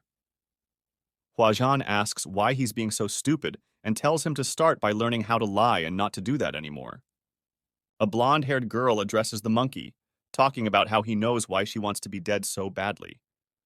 How badly she needs it. But even with that, the damn monkey is dead set against Kangwon. He's not sure about the girl's defense all the time because Beck doesn't know anything. At this moment, the dark-haired guy punched the arm of that insolent blonde guy. Dumbass went silent after taking a punch to the arm. Kangwon says to the monkey, "Learn to restrain yourself. I'm sick of your rudeness. And don't call me that guy, I actually have a name." Monkey grabbed Beck by the scruff of the neck, calling him a daredevil who dared to make a remark. Kangwon replied not to flatter him. "Debt is payment for debt." While the kids and the manageress silently watch, the girl tries to yell at the guys not to fight. Mei Tian started talking about how teenagers in the current times were nothing but trouble. The woman made a snap of her fingers. Everyone moved to another room. Both idiots turned to one side. Mei asked why Lywin had gotten those insignificant amulets. The guy must have forgotten who the hostess is. As long as she's inside the building, there's nothing she can't change. As everyone sat in silence, Hwazan remembered this room. The up administrator and the girl started chatting with each other, while the guys were in the room like superfluous elements. Kanwon swept his eyes over the two of them as they were definitely in the chamber a moment ago. And in the blink of an eye, everything changed. Even the monkey got quiet. Baek looks at the woman in the long skirt and thinks it's all about her. She sends the children to rest at this point, telling them that the boys will stay in the room with her for the time being. Mei made a clap of her palms, saying that it was almost done, and Levine and Kangwon can continue what they started. The monkey and the dark-haired guy didn't expect this turn of events. Hwazan is shocked to hear this, and Mei remarks that she has prepared a room for the boys, so they can continue. The blonde-haired girl yells that they don't need them to fight. Mei Tianxiang thinks otherwise. The two of them don't trust or understand each other. If the fight doesn't happen, the problems won't be solved. Hwazan recalled that Kangwon was injured. That's not a hindrance for the manageress. She made another snap of her fingers. From his hand, he began to untie the bandage. His palm and fingers were completely normal, as if complete skin regeneration had occurred in that one snap. Peck noticed that the recovery was almost over. Also, Tianxiang forbade the monkey from using magic. That way, everything will be fair. She reassured them, saying everything was fine. The woman said that wrestling is about emotions. She wants them to show them. Lavin agreed to this, but he has one condition. If Baek loses, he'll have to leave here and he can't partner up with Hwazan. Baek wanted to state his terms, but the monkey interrupted him by saying that he couldn't lose. Kanwon stated his condition. "If you lose, you will call me daddy." Monkey turned defiantly to Peck to find out what he was bellowing. That green-eyed blonde man was offended by Kangwon's condition. While the idiot was thinking, the dark-haired young man tried to strike. Peck is determined and will not back down. That damn monkey didn't even realize the fight had already started. Kangwon prepared to punch with his other hand. Lavin noticed and put up a block, but the blow came in hard, so strong that this blonde guy flew back a couple of meters. Kangwon says he's never seen such fools. In a fight, do you really have to be warned that you're about to get hit? With a single blow, Beck threw the monkey back a few meters, wiping his body on the floor. Huajan opened her mouth in surprise. She hadn't noticed the young man behaving like this before. The manageress that gave permission for the boys to deal with the issues says that Kangwon is not that easy. Looking at Beck, the immediate thought that the guy knows what he's doing is imposing. He must have been a headache for his parents, May thinks. The blonde-haired girl doesn't like what's going on indoors. She asked the woman why she approved of their fighting. Mei Tian said with amusement that it was interesting. Huajan was stunned by this answer. Then she rephrased what was happening into saying that it was an opportunity to recognize her partner's abilities. While Tianxiang is intrigued by the fight and Kangwon's possible abilities, the blonde-haired girl feels most uncomfortable because her friend's fighting abilities are on a completely different level. Laiwen blocked his opponent's jab quite easily. Sitting on the floor, blocking a punch, Monkey is building up with anger. Pointing his finger furiously at Peck, he shouts, calling him a shameless and unscrupulous scoundrel. The dark-haired guy in response only looks at his opponent like a complete idiot. Watching this, the girls are surprised. While Laiwen yells that Kangwon is a shameless bastard who shouldn't be partnered, Huajan covers his face in shame, and Mei talks about how he's a cute monkey. The dark-haired young man shifted his left foot back and rushed toward the blonde-haired dumbhead who was still indignantly talking about how his opponent sucked and shouldn't be approached. Beck takes a huge swing that slices the air in the path of his fist. Laiwen easily blocked the blow again with only one hand. Kangwon was shocked by this, as he had just missed with his strength. Monkey called it overkill, and he forgave his opponent for the first time. The dark-haired young man only stares at him silently. Peck throws another surprise punch that is also blocked. Again, and again. Attempt after attempt to hurt the blonde's dumb head, but he just dodged and blocked every blow Kangwon threw. The dark-haired guy tries his best. He looks fiercely at his opponent and he notices something. Compared to the first strike, Laiwen's movements changed. The green-eyed boy thinks about the fact that it's time to end this circus. He, like a heated tiny particle, rushed towards Kangwon, who noticed it. The young man notices the monkey's tremendous speed and thinks about what he has time to do. Peck stopped a jab that aimed for his right cheek. "Are you sure you could stop it?"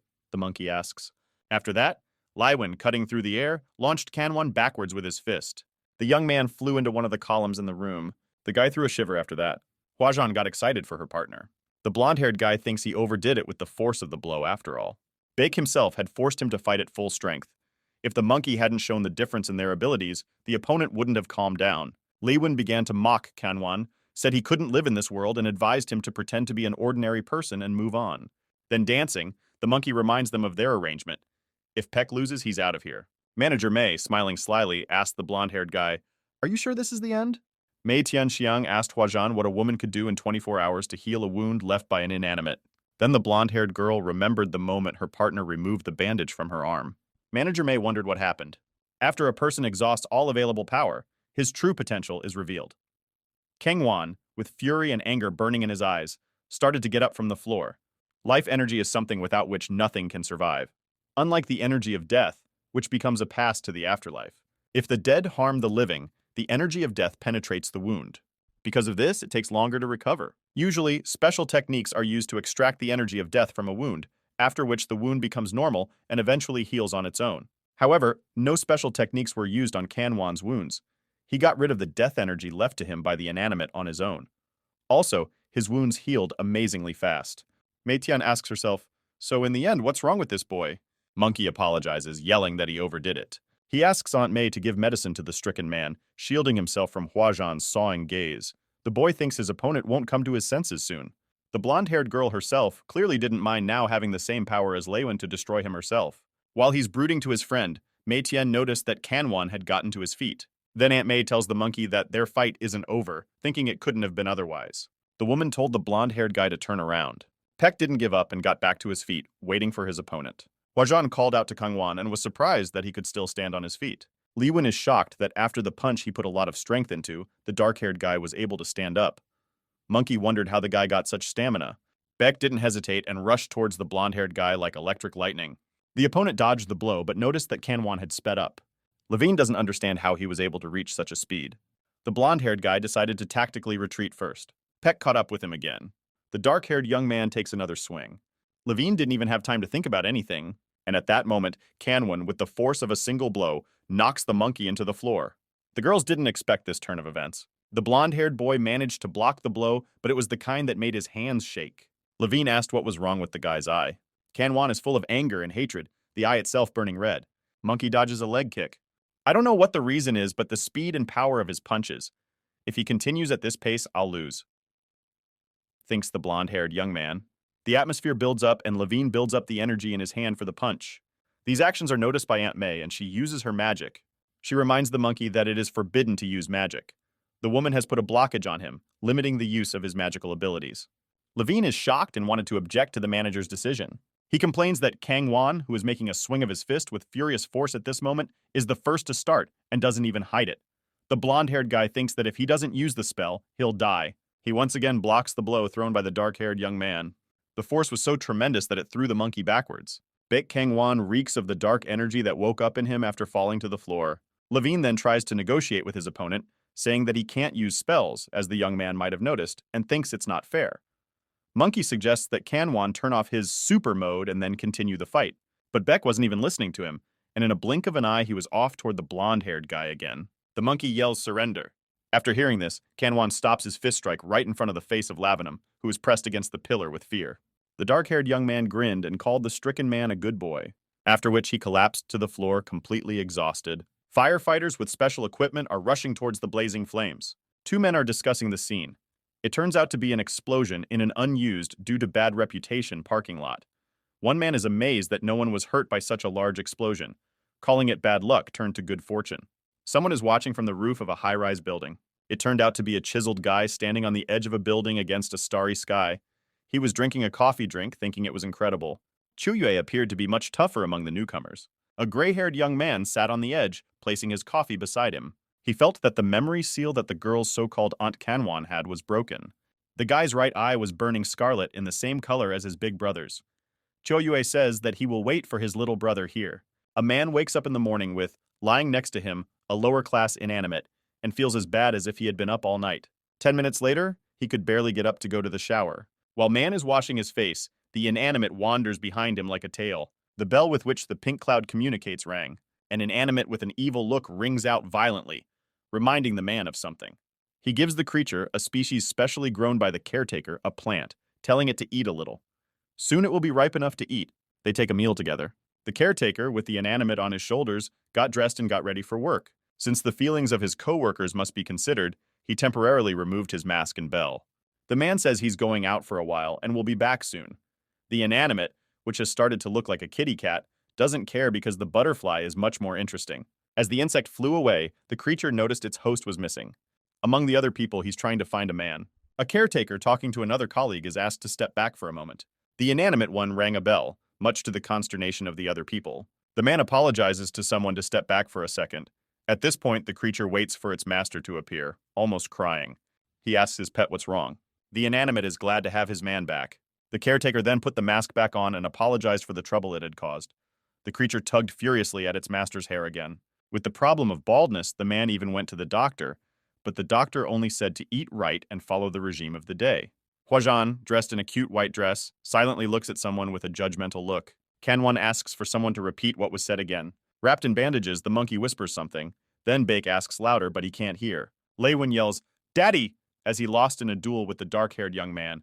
Kangwan enjoys it, and Huajan looks at them like they're idiots. The girl looks at them as if they were children, and they talk among themselves. The dark-haired young man asks for the future to speak louder, as his daddy, that is, has a hearing problem. Monkey asks for some sort of term. He doesn't want to be called that for the rest of his life. The blonde-haired girl asks them to stop already, as the circus is half an hour long. She sighs doomedly, thinking that they're kind of guys, but they're such kids. Huajan asked Leiwin about the ban. He said it would come down in a couple minutes. Looking at the bandage, he goes on to say that Aunt May was furious and told him not to untie it for 24 hours. An angry Mei Tian stands over Leiwin with Canwan and asks, "Well, happy? Feel like a badass? Did you satisfy your ego? Did you hurt yourself too?" Huajan silently looked away. The atmosphere was not good, and the children were watching intently. Monkey, realizing that things are getting heated, says that everything is fine. On his shoulder, Kangwon is unconscious. Then Aunt May says that she has given the boys a choice to fight or not.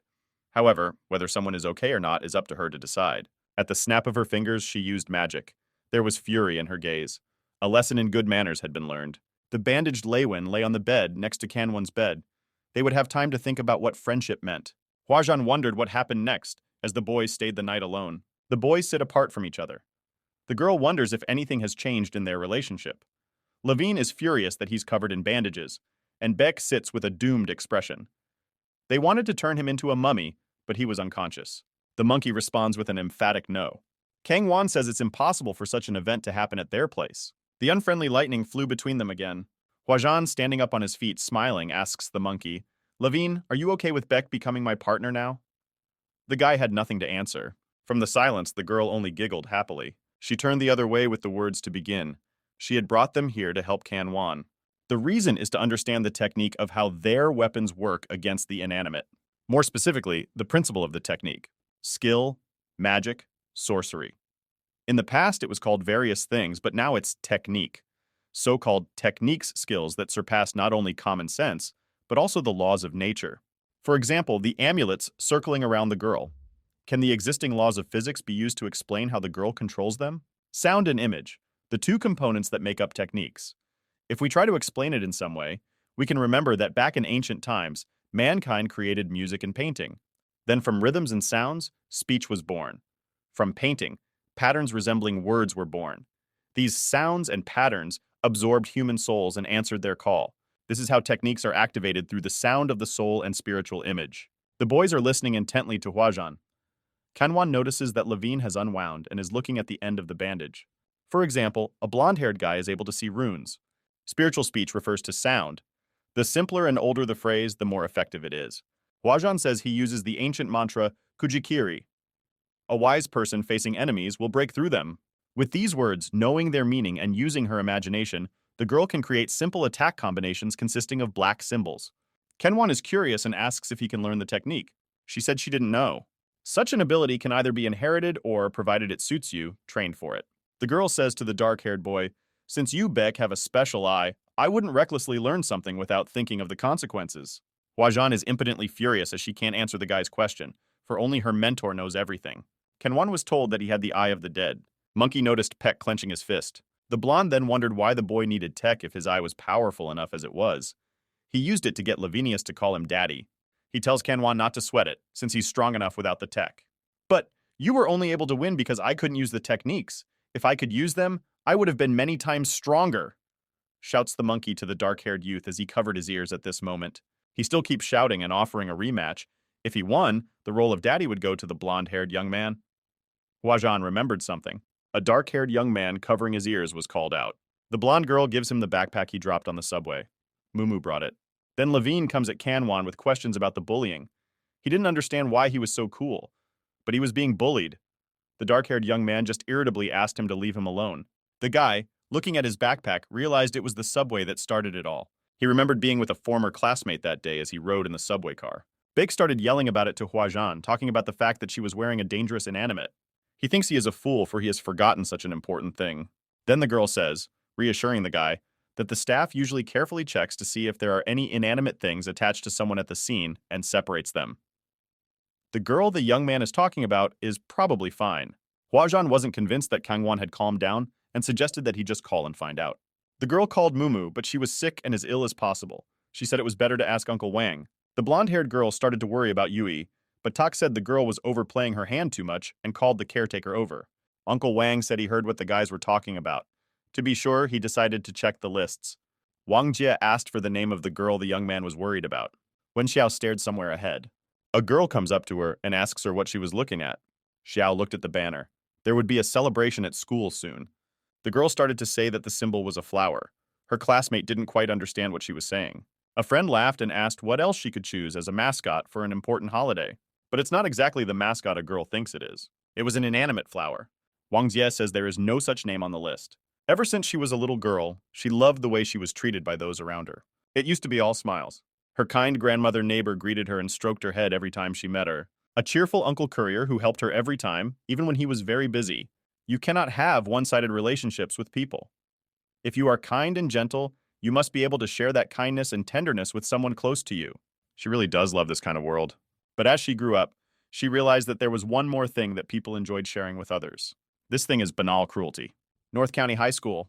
Wang Jie, having finished talking on the phone, reports that the enrollment documents are almost ready. If the squad starts checking the CCTV footage, they will waste a lot of time. The best solution they found was to just go to the school and make sure Kanwan's classmate was okay themselves. Peck apologizes for demanding so much. Uncle Wang reassures the young man that it is also the caretaker's responsibility to check on the victims. But the problem is, the camera footage didn't even show her silhouette. Kangwan recalls the day he was sitting in the interrogation room. At that moment, someone tries to shout at him. Uncle Wang again tries to calm the young man down, saying that oddities are commonplace in their work. They will hope that all is well and the intervention of inanimate hunters will not be necessary. The caretaker sincerely hopes that everything will go smoothly. He has received a notification on his phone and has informed the boys that the permission is in place and they can enter the school. There's a monkey hanging on Beck's shoulder, telling the dark-haired young man that as soon as decisive action was required, he immediately chickened out. Kanwan asked to get off his back and asked what Levine is even doing here. The guy replied that in case Beck got scared and needed help. While the two idiots were making out, the dark-haired young man was called by name. Behind them stood Wen Xiao, who they had come to the school for. The caretaker and Huazhan noticed the girl as well. Kanwan's classmates started yelling about how glad she was that the young man was okay. She talks about not being able to contact him. She was worried about him because she didn't know what had happened to him. She was finally calm. Kangwan noticed that the inanimate that clung to her was gone. He wondered, is she really okay? Lei-Wen whispers, asking Beck to look closely at Wen Xiao's right hand. There's a death mark on her right hand. The dark-haired young man asked what was wrong with the girl's arm. She was surprised that he noticed it. She said that after cleaning, she felt a nagging pain in her arm. The girl excused herself from lessons to go to the doctor, but the doctor said that everything was fine. Peck asked to let her arm be examined. She rolled up her sleeve with the words, "That looks a little creepy. I hope you're not scared."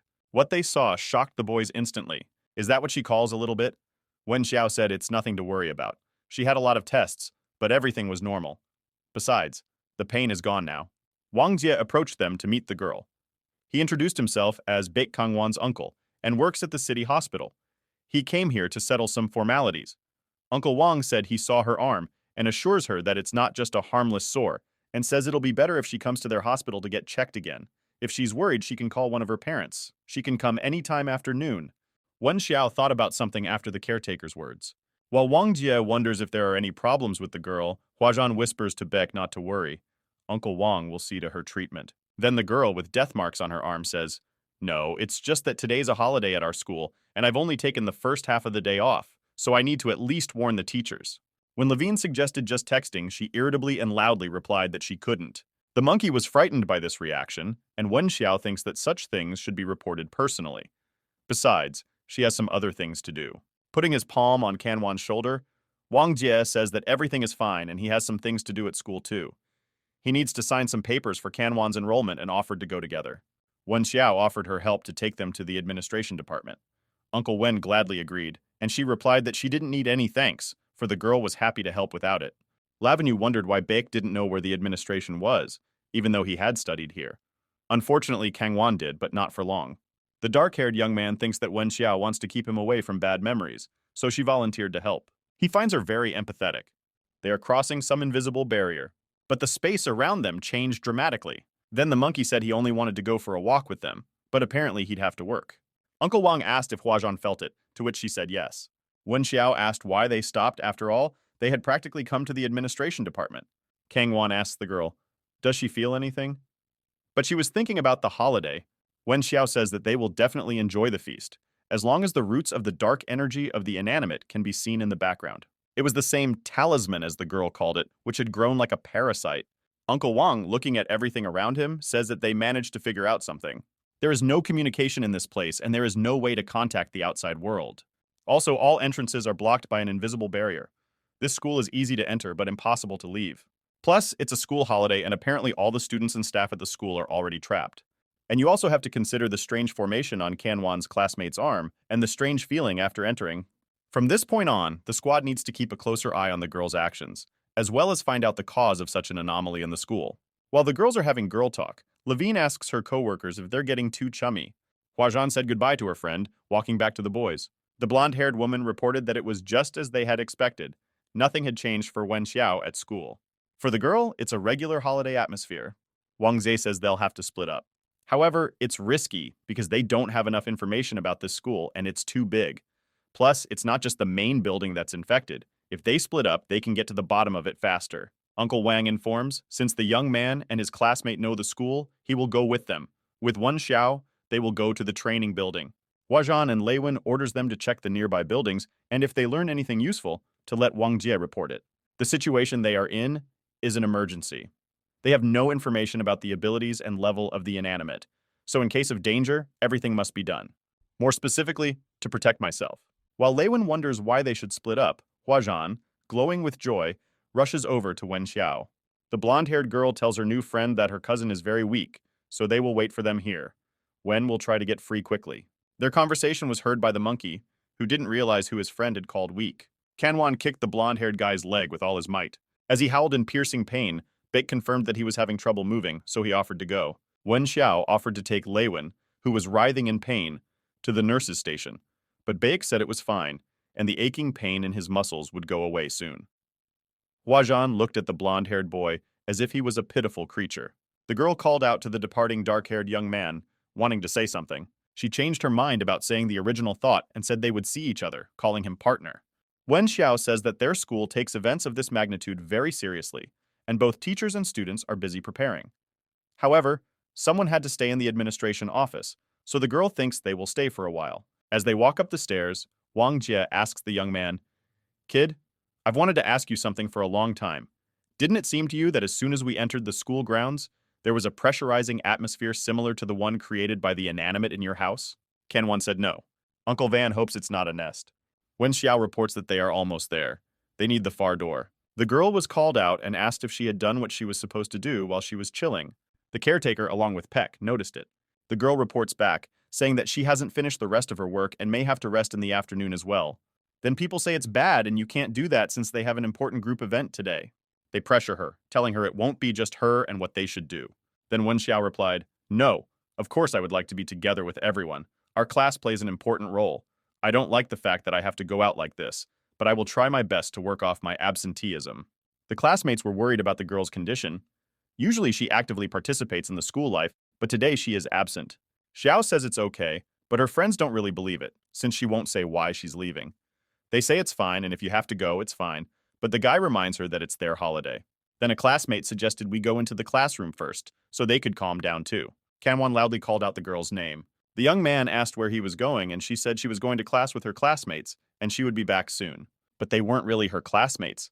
They were inanimate creatures. They grabbed Xiao and rushed somewhere forward, running away from the caretaker and the young man. Baek Kungwan had already started running after the departing creatures. But a plant began to sprout from the floor, which Wang Zhe noticed. He pushed the young man to the side. A huge plant sprouted and threw Baek backwards with a shockwave. It turns out that a wall of roots had formed and Wang Jie was fine. He told Kanwan to keep following, he would catch up. The main thing is to keep the inanimate things from getting away. The young man obediently obeys the order. Uncle Wang found himself in a locked cage. Silhouettes created from roots are heading towards him. They resemble skeletons. Taking out his weapon, Wang Jie thinks that it wouldn't be a bad thing if he could see them somehow. The girl looks down and says the bugs have run. Sitting on the roots of her creation, she says it pisses her off. Huazhang looks across the street at the building standing in front of him. Levine called out to her, but she replied that she was fine and they were heading to the gym. Canwan continues to run in the footsteps of the inanimate, in an attempt to save her friend. As the guy runs, he asks questions like, "What's the reason? Why would you want to go back to class? What's so important?" Wen Xiao tells her classmates to wait as she dropped her bag. They walk so fast that she doesn't make it in time. The girl's response about walking fast is that they want to see her as soon as possible, especially her. Xiao doesn't realize who she is, and also, her arm is really sore again. The girl was brought to class as reported by her classmate. Everyone jumped up with joy because they were happy to see her. Now the class is all assembled, and the party can begin. Xiao thinks everyone is so friendly, it actually feels like something is wrong. The girl with the bangs says she warned that if you push Wen like that, she'll get scared. That girl turned out to be Liang Xuan. Xuan jumped onto Xiao with a hug, happy that their meeting was finally accomplished and they would be in the same class together again. She goes on to say that they can now live a happy and fulfilling life together, but the girl with the short haircut doesn't quite know what her longtime friend means. Wen Xiao feels the sneering looks that everything is wrong here. She pushed her friend away with a shout that it was impossible. Liang Xuan, in a manipulative voice, asks what's wrong. After all, everything is fine. Everyone in the class is kind and friendly, understanding and supportive of each other. We have succeeded in creating a better class. Isn't that what we wanted? Her friend asks. Xiao looks confused. The short-haired girl knelt down, covering her face with her palms. That's impossible because her friend is already dead. Liang doesn't know what she's talking about because she can hear and see and feel her touch. Wen knows that her friend is long gone, and now she must be hallucinating. A girl with bangs asks her friend how she herself could have died if she is now standing in front of her more alive than anyone else. Xiao yells at her that she can forget anything but that. Liang asks if that's the reason she doesn't want to be with her and leaves her. Her friend replied that no and wanted to answer something else, but looked up and saw it. The girl, surrounded by the inanimate, which is braided with more hair, says, "Then become like us." While Wen Xiao was trying to figure out why she was seeing flowers with faces, many green branches headed in her direction. By this time, Canwan had arrived and protected the girl with a barrier. Huazhan says that maybe the guy isn't capable of learning it yet, but they're partners after all. But she'll let him, so be it. Get the black talisman by saying that word. The word that activates the technique turned out to be gathering. Beck, pulling out a weapon, thinks about the girl's words that say the guy can borrow the spell she uses. "It seems you are the reason," the dark-haired young man said, looking at the ugly creature of inanimate. The girl is writing with chalk on the blackboard. After finishing writing, the teacher asks her to introduce herself. Liang Xuan's name was written on the board. She smilingly greeted everyone in a friendly manner and said her name. She explained her sudden appearance by saying that she had arrived a little later than everyone else, but she hoped that she could make friends with everyone. The girl offered to enjoy the best period of their lives together, high school. At first, Wen was surprised because of the scar on her face. Xuan was not shy and was open-minded. Xiao felt with all her heart how beautiful the new classmate was. The angry inanimate, in the guise of Liang Xuan, tries to get close to the young man and girl time after time. But it's all in vain as long as Kang Wan is in that room with a gun in his hands. The creature apparently feels no pain, and if you cut the vine, it grows back quickly. This was more difficult than it seemed.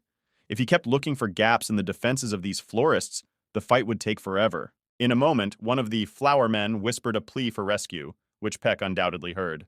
There are flower pots lying dead on the furniture with people in them, as if bound by vines. After making sure that Wen Xiao could move around, Canwan led them away from this place. But Liang Xuan is not attached to that class and ran after the fleeing boy and girl, moving with the help of vines. Kang Wan hesitated in her choice of action. Should she use the black talismans? His sword turned out to be a set of talismans with which he formed a barrier to the inanimate that he could not pass through, after which Canwan daringly teases the creature, "Can't you break such a weak barrier?" Wen Xiao is stunned by this behavior of her friend. From such insolence, an animal rage awoke in the monster. Still testing his courage, the young man removes the barrier. Bake formed a barrier to protect the two of them, and the creature flew past them out the window. The inanimate flew from the third floor, so probably not dead. The young man thinks about finding a safe place where they can hide. After these thoughts, he paid attention to his surroundings. The boy ran his eyes around the room and decided they would settle here for a while. Coughing, Wen Xiao wants to ask Kangwan about the florist. Beck says he took it with him to make sure of something. The girl doesn't understand, but she's worried about it. The guy who was wrapped in vines turned out to be alive. At what she saw, the girl covered her mouth with her palms. It was her classmate. Upon waking up, the victim started yelling, asking for help to keep the monster away from him. Kangwan sobered the young man with a question. "So you've been conscious all this time?" The boy, grabbing Peck's hands, asks hopefully for help. He knew where they were going, but he was completely out of control. The young man remembers him and saw Kangwan take down that monster. A classmate asks the savior if it's true that it was Liang Xuan demon. He doesn't understand why she did this to them if they, in his opinion, never wished her harm. The monologue is interrupted by Wen Xiao with her shouting that he is talking utter nonsense. Sobbing, she screams that he's lying and it wasn't like he's telling it. The girl, sitting on the floor, wonders at what point it all went wrong. 6 months ago, Liang Xuan drops by the library, calling it awesome. She greets Wen Xiao and says the girl is her new neighbor. The girl with the book says she didn't expect to meet her. Seeing in the hands of her new friend her favorite book, her eyes grew wide and glowed with amazement. In the moment, she realized her craziness and apologized. She explains that when it comes to her favorite books, she is forgetful. Wen Xiao said that she too loves the same chapter of Firebird Wing as Liang Xuan. The new friend is delighted, calling it fate. The girl told about the appearance of the scar and does not find anything shameful in it. At the beginning of summer vacation, she was in a car accident. The scar was the aftermath of a blow to the head. The girl even had a lapse in memory. Liang Xuan says this as a simple thing when Wen Xiao is stunned by the story told so much that she opened her mouth. The new friend admitted that she's been having a little trouble learning new material lately. She thinks that her head has suffered a little bit. Liang Xuan got top marks in the exam. It is said that she is also good in non-major subjects. Before she entered high school, she was already a roughly average student. Such a student is not ashamed to set an example for the whole school. However, due to an accidental scar, everything changed. Wen Xiao started to worry for the girl that her grades would suffer because of this, but Zhuan asked her not to worry about it. Liang says she doesn't want to be sad and have her life end because of some scar. She wants to put this incident in the past. She can't be broken that easily. Wen Xiao thinks her friend is dazzling, and the more she learns about her, the more she admires her. The girl really wants to be like Zhuan. Liang Xuan didn't hide where she got this scar from, so it soon became known to everyone. But then, right after the first exams, the change became noticeable. The girl's grades plummeted. At first, everyone was actively discussing it, thinking she was dumbed down and Miss First Place was now an idiot. A school where grades mean everything. You can make everyone hate someone at the snap of a finger. And gradually, the poisonous flowers began to bloom. The girl who was planning to enter the classroom froze when she heard Liang Xuan's annoyance. The conversation between classmates was toxic. Behind their backs, they belittled the new girl, calling her ugly and stupid for shining her scar and trying to justify her failing grades with it. Wen Xiao also heard all this and was worried about her friend. She, smiling that it's okay, says she'll come back later. The next day, the girl decided to come to school covering her scar. Perhaps she decided to do so in order to fit in better with the class. Liang Xuan hoped to gain acceptance and understanding by giving in to them. Later, Wen Xiao realized how fatal this mistake was. It's like the king of beasts has been mortally wounded. He immediately reeks of rot and carrion. The classmates immediately realized it. Ah, she's slacking. Gradually, the verbal abuse turned physical. It got to the point where at one point she broke down and didn't show up for school. And a week later, she killed herself not far from home. The principal angrily yells at the teacher who was the class teacher of the class Liang Xuan was in. But even the superior staff member didn't care. Okay, she's already dead. We need to pull ourselves together and deal with the consequences. The school's reputation must be preserved above all else. We're lucky she didn't die on school grounds. Wen Xiao heard the entire dialogue while standing outside the office door. And now she's sitting there screaming, calling the whole class murderers. Everyone had forgotten about her death too easily and too quickly, and no one had even been punished. The classmate spins off that Liang Xuan wanted to die herself, and doesn't understand why Xiao is bringing them into this. Canwan stuck his sword into the wall next to the brazen idiot's head. Bake, getting closer to his face, kindly tells him, I'm sorry, even though we haven't known each other for so long, I've also been given care in your class. I'm pissed off by what you're saying, so could you please shut up? The idiot let out a gasp of fear. Kangwan was approached by Xiao, recalling the dialogue in the subway where he said, In this world, you can't have good people blaming themselves. It's just outrageous. She thinks she is guilty and not kind. The girl only came up to talk to the young man. Wen Xiao did this minimal action to make amends. She considers herself cowardly and sneaky. The first thing that came to mind after seeing Liang Xuan being bullied was, I don't want to become like her. Someone asked Xiao in a whisper about her really being that bad. Suddenly, a guy shows up and says he thought it would be boring, but it turns out there's an interesting personality popping in. Canwan didn't notice the appearance of the mysterious man. The young man felt the activity of the dead man's eye. Because of his eye, the guy thinks John Doe is inanimate. At this time, Huajian and Lavin came to the gym just like the girl said. What was inside stunned the two of them. Here's a pile of bodies of students and teachers wrapped in vines. The monkey said it was the first time he had seen the absorption of life energy in such volume. The guys found a nest that consumes people's lives. Huajian stares at this picture in silence. She noticed that her talismans were sparkling, which meant that Canwan had used her technique. The young man was originally with Uncle Wang, so for some reason he can't help him, and Pak has to rely only on his own strength. That's what the girl is worried about. Noticing her friend's anxiety, Levine tells her to go to them.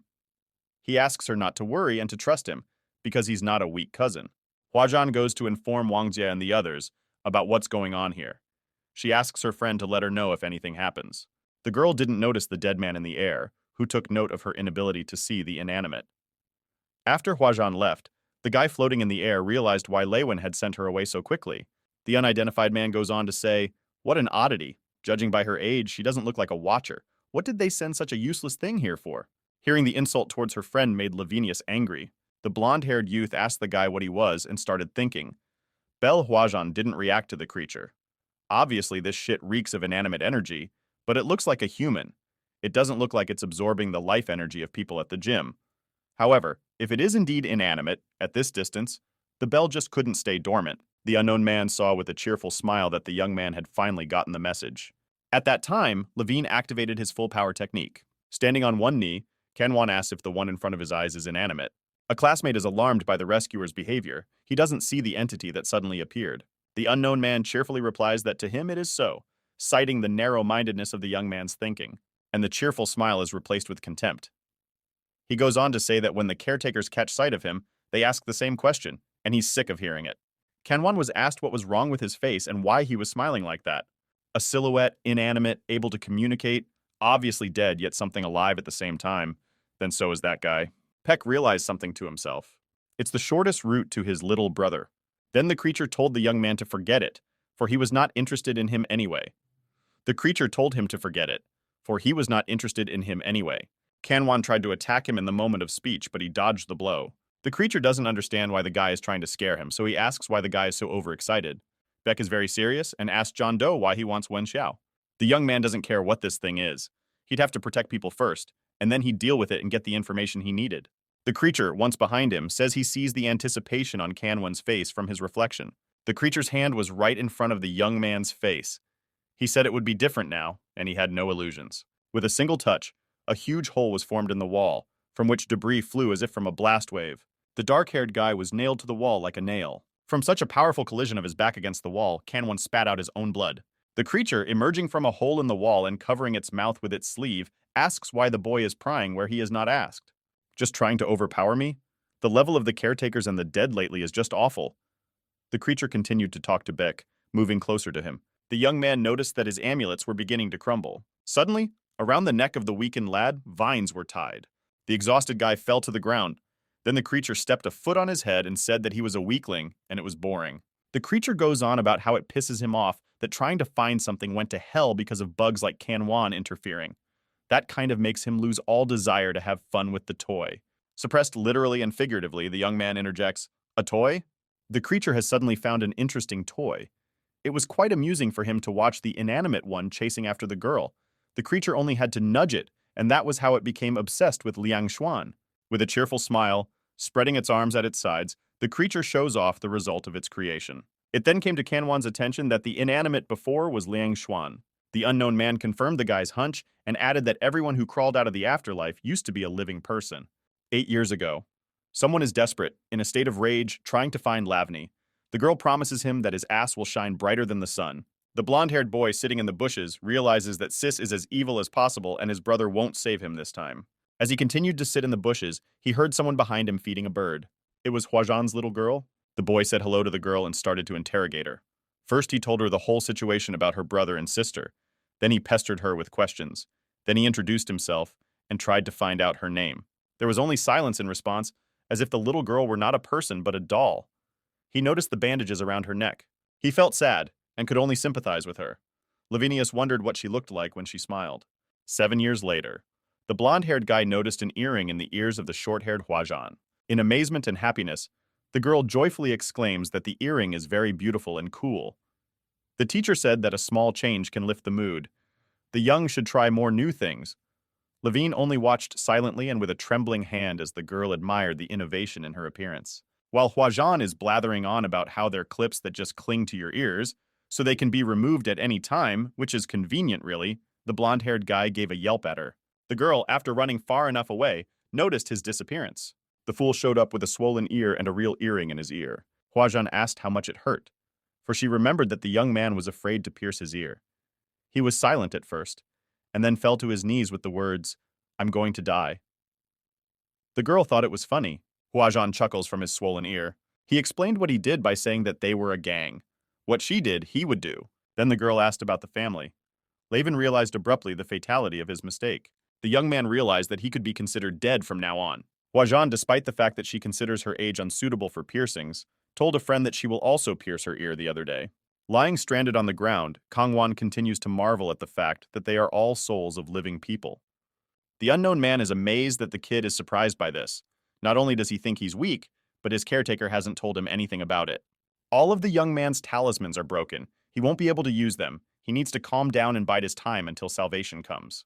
The creature had gotten to the point where the guy under his foot was trying to bide his time, until his partner arrived. The only one who could do anything against him is already in his hands. The caretaker and the girl don't even see him. He's still trying to talk sense into the boy with the question, "Do you really believe they'll come running to save you?" Peck grinned and said he didn't need it. After all, the one who will destroy the creature is already here. Kanwan grabbed the unknown man's leg, emitting bright scarlet lightning. The creature asked what the young man had done. He had a strange feeling. Just in time, Huajan replies that it's a talisman. The girl activated her talismans and used an attack. The creature fended off her attack, sparks flying as if they were working on metal. The creature is amazed that she can see him after all. "I can see very clearly," replies the girl, swinging her weapon behind her enemy's back. It managed to put up a defense against her sword, but it failed miserably. Huajan managed to chop off his hand along half of his forearm. The young man got to his feet and apologized to his partner for he had broken her amulets. What the creature desired, it turns out, was right under his nose, the dead man's eye, which is in Kanwan's eye socket. The creature restored his arm as he changed his mind and wanted to celebrate his so fine mood. He decided to finally create a nest. The unknown person has started it. From now on, the area will be cut off from the rest of the world, and they will all be stuck here. No one will ever be able to get out. He wants to fulfill Wen Xiao's true wish. Behind the girl's back, her classmates discuss the death of her best friend. They call Yang Xuan a fragile toy. These people so easily change the subject from the death of their classmate to some synopsis.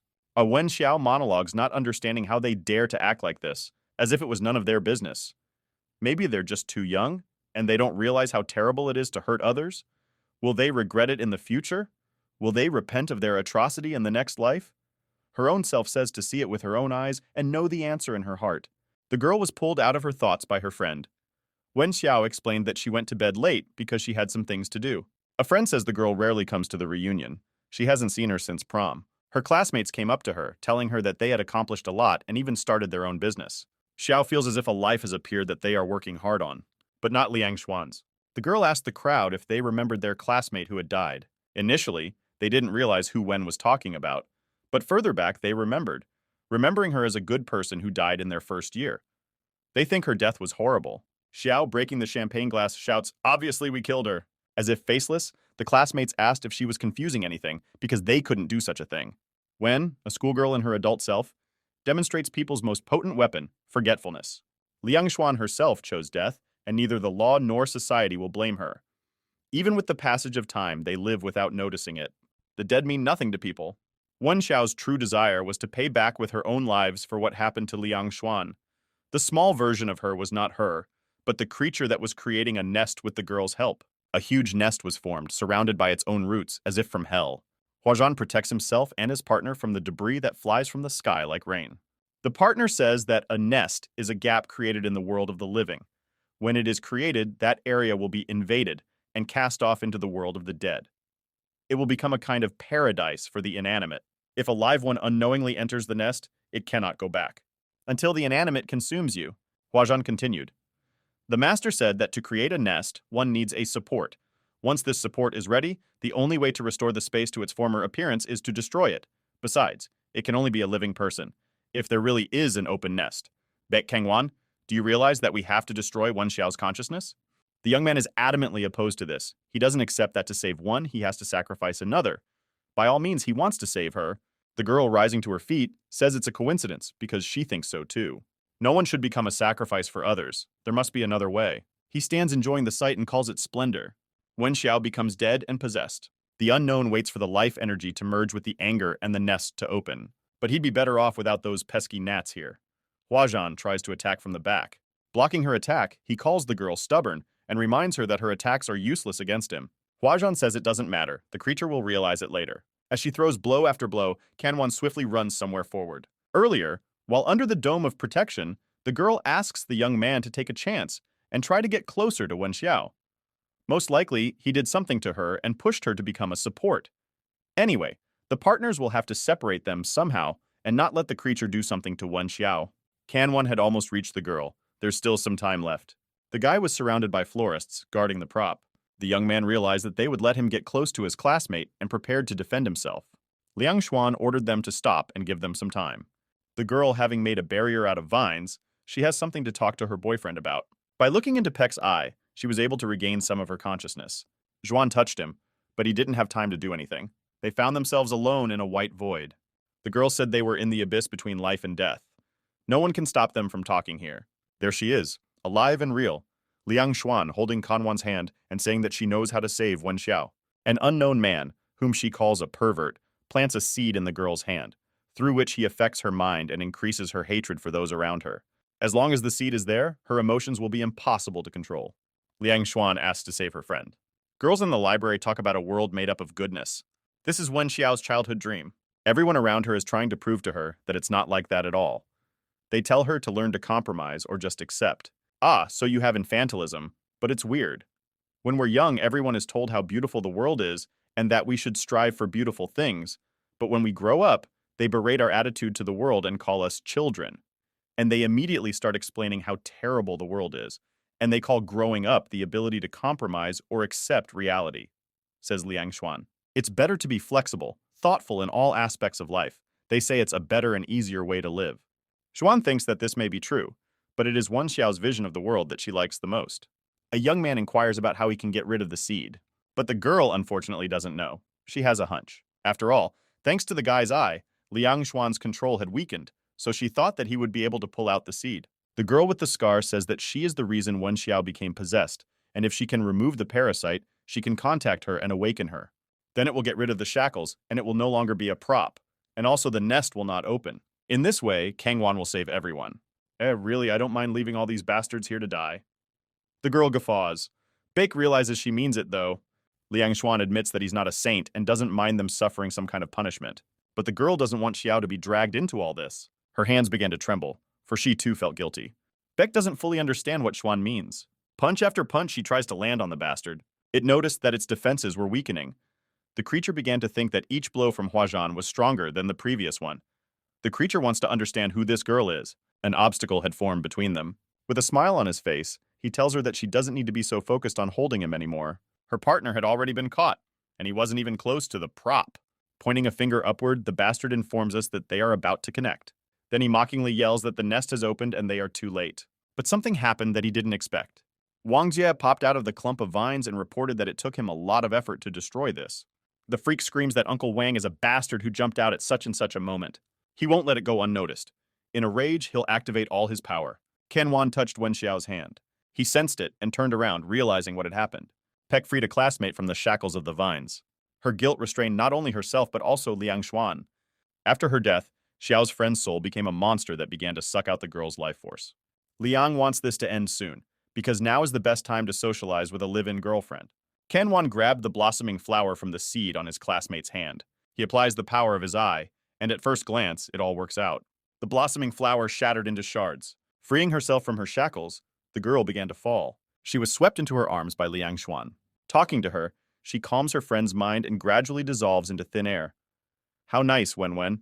Thank you for not wanting to forget me. Thank you for feeling guilty in front of me and for being angry because of me. In the bottomless void, little Xiao sits crying. It's so dark and scary. She doesn't want to be here and wants someone to help her. Liang Xuan's little girl comes up to her and asks why she is crying. It's dark and very scary for the girl, and she's alone here. Then Xuan got a rabbit for them to keep her company. She slipped a rabbit into Xiao's hands and sat down beside her, indicating that she wasn't alone here now. The little girl with the rabbit asked the girl why she was here. Xuan said that she came to visit her friend because she was leaving, so she decided to say goodbye to her. Xiao tells her that she is so beautiful and she can do anything she wants. The little girl thinks she is not so brave. She's afraid to argue with anyone because she can only cry and that's it. The girl wants to get out of this place, but she does nothing. Liang Xuan says that she is wrong. Wen is capable of changing at any moment. The little girl was surprised that the girl knew her name. Above them, the darkness split where the light had appeared. Liang Xuan said that the time had come. She pushed her friend forward with words to keep moving forward. The friend thinks Xiao is braver than she thinks. Little Wen had a strange feeling, as if she had forgotten something important. She doesn't understand who this girl is. At the last moment, Xiao asked loudly, "Do you have a scar on your forehead?" Xuan showed her hand to the bunny, smiling widely, asking if it suited her. The little girl tearfully replies that it suits her very well. Someone was diligently trying to wake her up. It was Wan, who was glad that the girl had finally opened her eyes. The invisible barrier began to collapse, and the sky overhead had already darkened. Peck doesn't know whether they can be considered to have stopped the opening of the nest. Huajan called out to her partner because a bastard was flying at him like a missile. The creature flew past the young man with the words that he had no use for broken things. They were only cheap. However, he noticed that the dead man's eye didn't belong to Beck Kangwan at all. He vanished into the atmosphere with the last words, "Sooner or later I'll pick him up." The boy, clutching his eye, fell to the ground exhaustedly. The students wake up from a nightmare dream. Wang Jie talks to the young man, saying that the nest, in any case, has not opened, and he has already contacted the caretaker, who will soon come and help the injured and deal with the aftermath. The young man turned to Mr. Wang, reporting that Xiao Wen had just woken up, and after talking to her, he learned that the girl did not remember her dead friend, Liang Xuan. The girl had little recollection of what had happened from the moment they entered the school grounds. Only the memories of Liang Xuan had been completely erased. It didn't matter what had happened between them. With trembling hands, the guy asks if it's okay for the girl to erase her memories of herself. Not at all. Memory erasure or other types of this ability are quite rare. Even among the caretakers, only a few are capable of such a thing, replies the man to the boy's question. Then the guy had another question. Can an inanimate do that? Wang Jie didn't have an answer to his question. As far as he knew, there were no such cases in the records available to the caretakers. The man reports that their precedent is special.